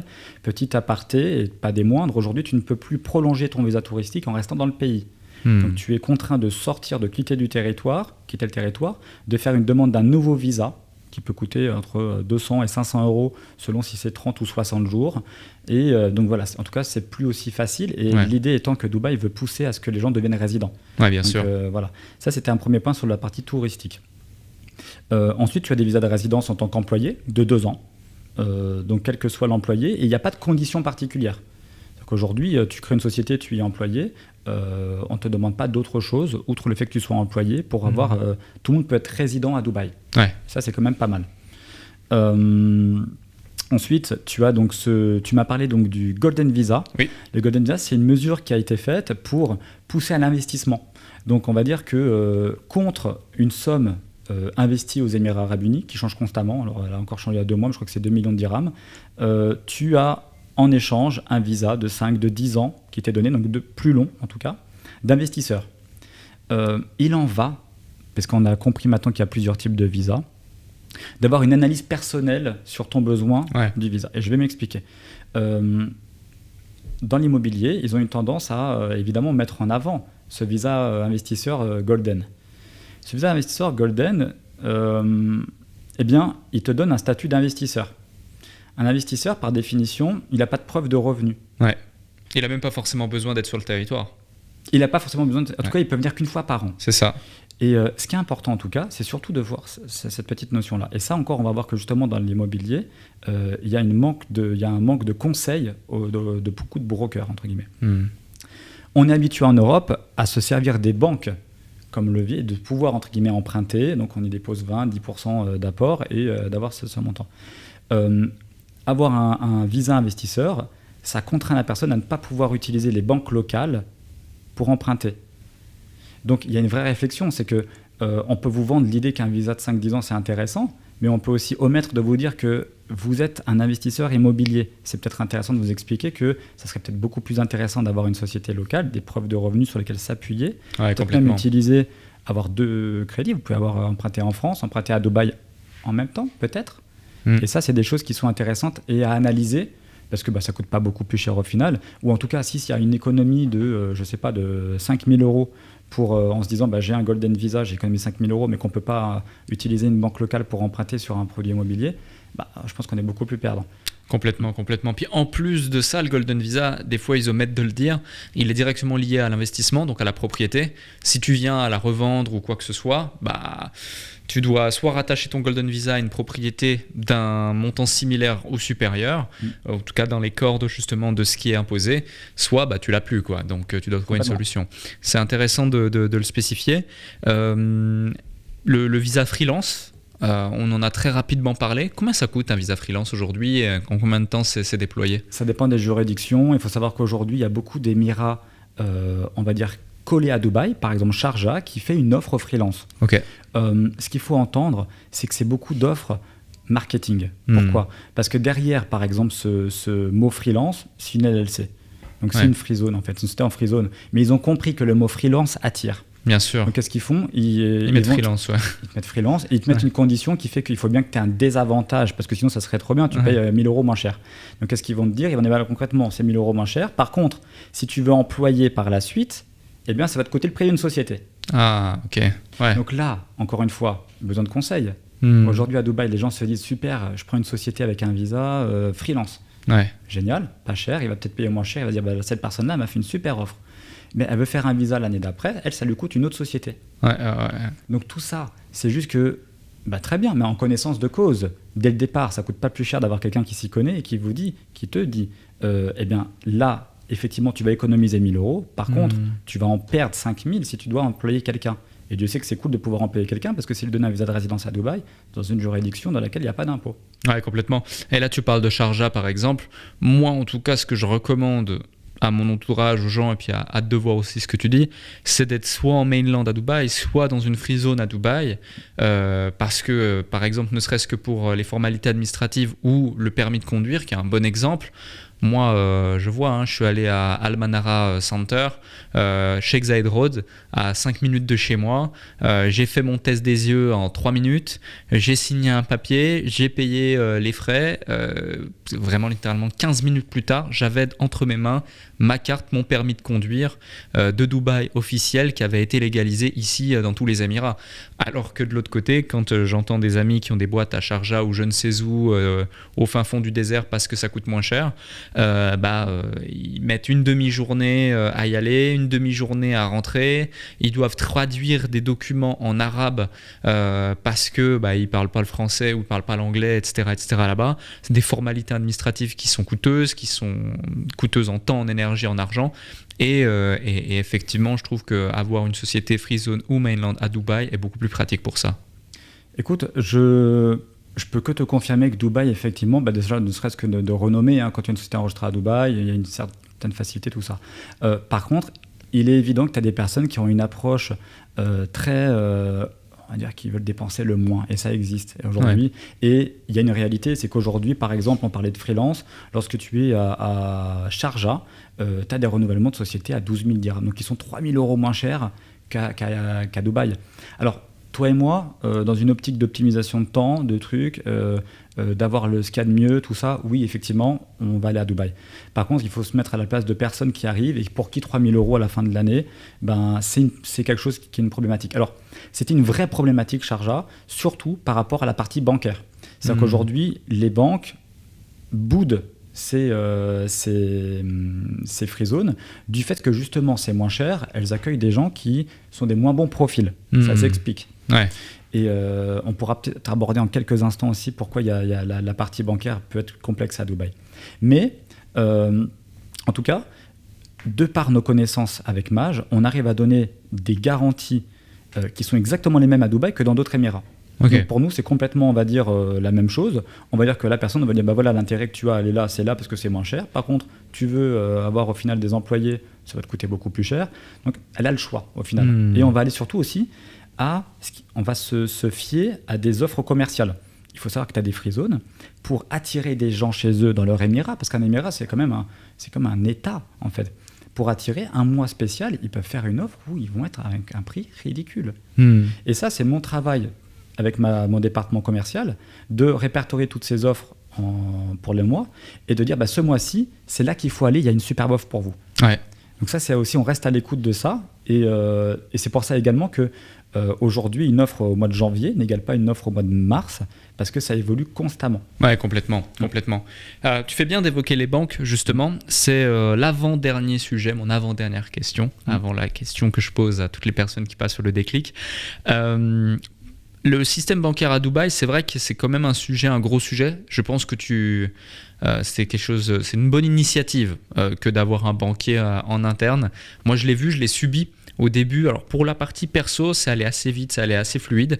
Pour la partie pro, c'était un petit peu plus complexe. On me demandait des minimum deposits, on me demandait des justificatifs, on me demandait aussi pourquoi j'avais ouvert autant de sociétés d'un coup, etc. Au départ, quand je suis arrivé avec 3 à 4 sociétés, 3 à 4 associés différents, certains étaient en France, etc. Enfin, il y a eu pas mal de choses. J'ai aussi fait des virements de fonds de par certains clients ou certaines de mes boîtes assez importants dans un délai relativement court. Beaucoup de problématiques. Et c'est seulement aujourd'hui, 1 an et demi plus tard, que j'ai une situation, bon, ça fait pas 2 semaines, ça fait un certain temps maintenant, ça fait plus de 6 mois, mais que j'ai une situation parfaitement clean, avec les bonnes banques, avec les bonnes solutions pour pouvoir gérer mes flux financiers comme il le faut. Mais je pense que j'avais pas été assez, en tout cas, bien entouré et éveillé sur le sujet en amont de mon installation. Et ça peut être intéressant d'avoir ton point de vue justement sur le sujet. Bon, écoute, nous, on va en tout cas aborder 2 choses ensemble. Le premier, c'est de comprendre pourquoi il y a des problématiques pour les gens à Dubaï dans le monde bancaire. C'est intéressant de comprendre pourquoi. Et on va essayer d'aborder dans un second temps ces obligations légales, parce que je viens de me rendre compte par ta question qu'on n'a pas poussé dans ce truc-là de pourquoi est-ce qu'il n'y avait peut-être pas de comptabilité vraiment, tout ça, et pourquoi aujourd'hui il y a ces obligations qui vont être en place.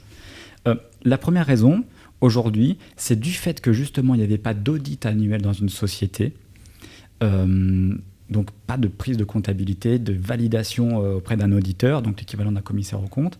Il y avait toute la responsabilité du blanchiment sur le dos des banques à Dubaï. C'est pas leur métier logiquement. Quand tu es en France, tout ça, tu sais, c'est complètement différent.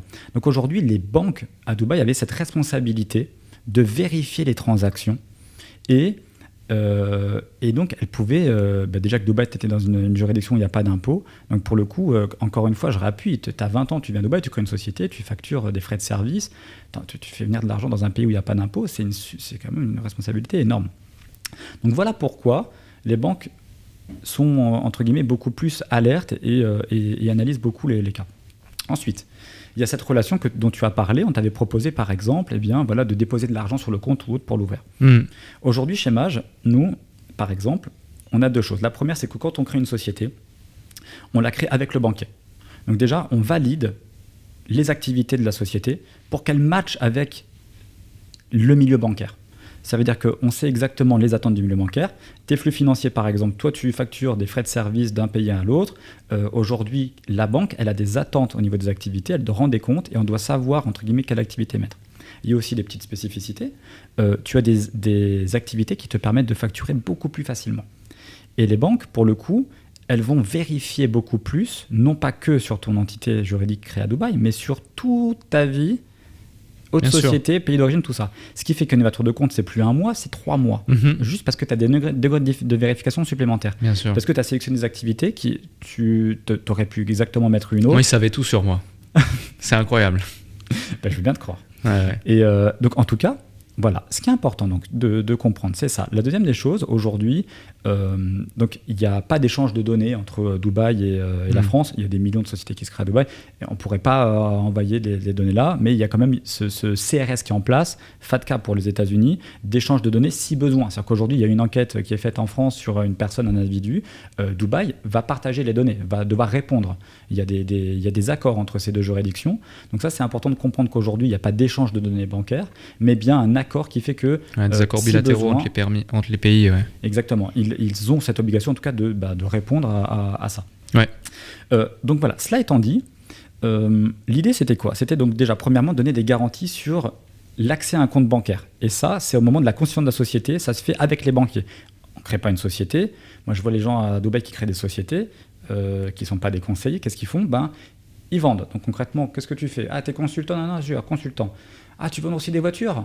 C'est pas mal, ça te fait un petit peu d'argent en plus. Tiens, on peut mettre 3 activités sur ta licence. Tiens, vente de voitures. Tac. Super. Allez, donnez-moi 15 000 €. Voilà, et t'as créé ta société.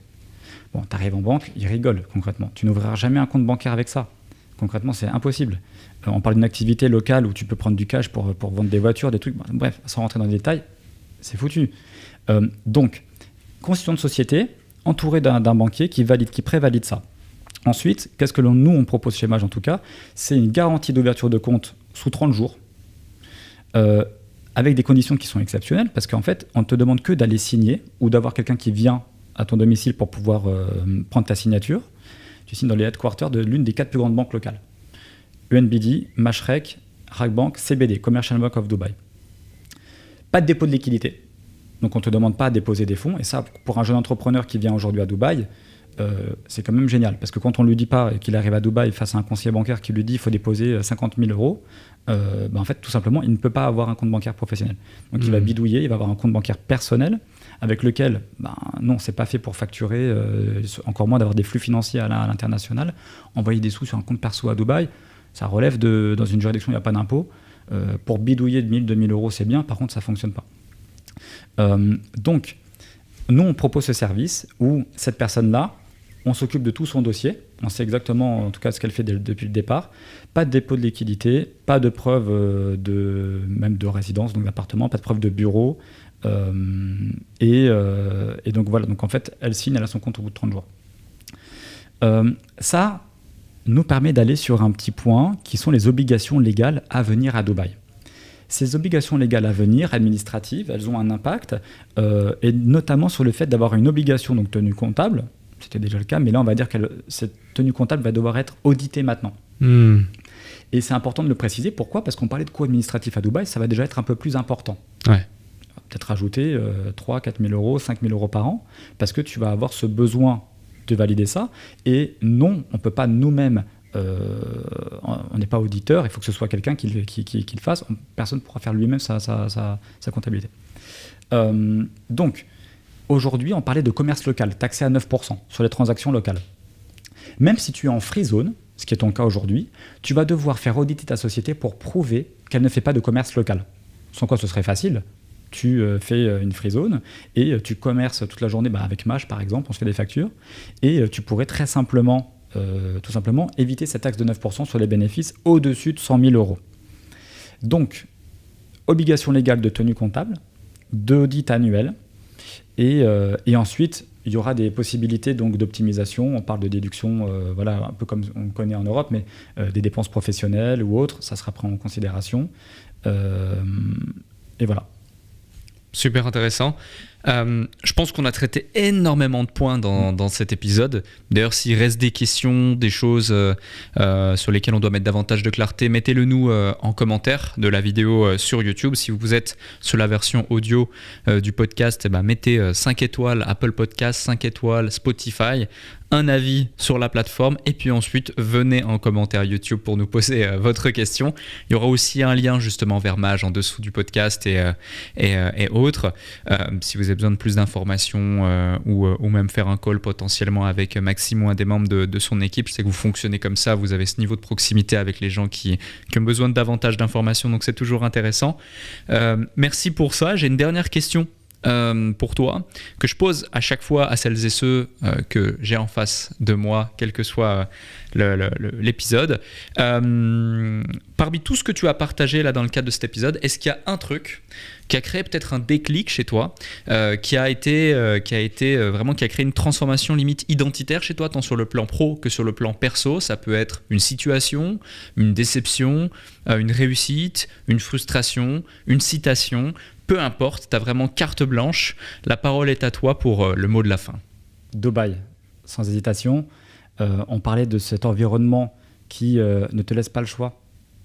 Donc, tu es en France, tu as toujours cette approche très start-up de réfléchir à créer avant la rentabilité, à jouer toujours un coussin de sécurité derrière. Il y a aussi la trentaine. La trentaine, c'est un moment où tu as envie peut-être de faire ta famille. Et lorsque tu as vraiment envie de ces choses-là, eh bien en fait tout est magique, ça se transforme. Il n'y a plus de, tu sais, mon logo il est trop petit, il est trop gros. Maintenant il est temps de donner le meilleur, il est temps on ne tergiverse plus. Ok, parfait. Merci pour ce moment. Merci à toi pour ton invitation et c'était un vrai plaisir vraiment.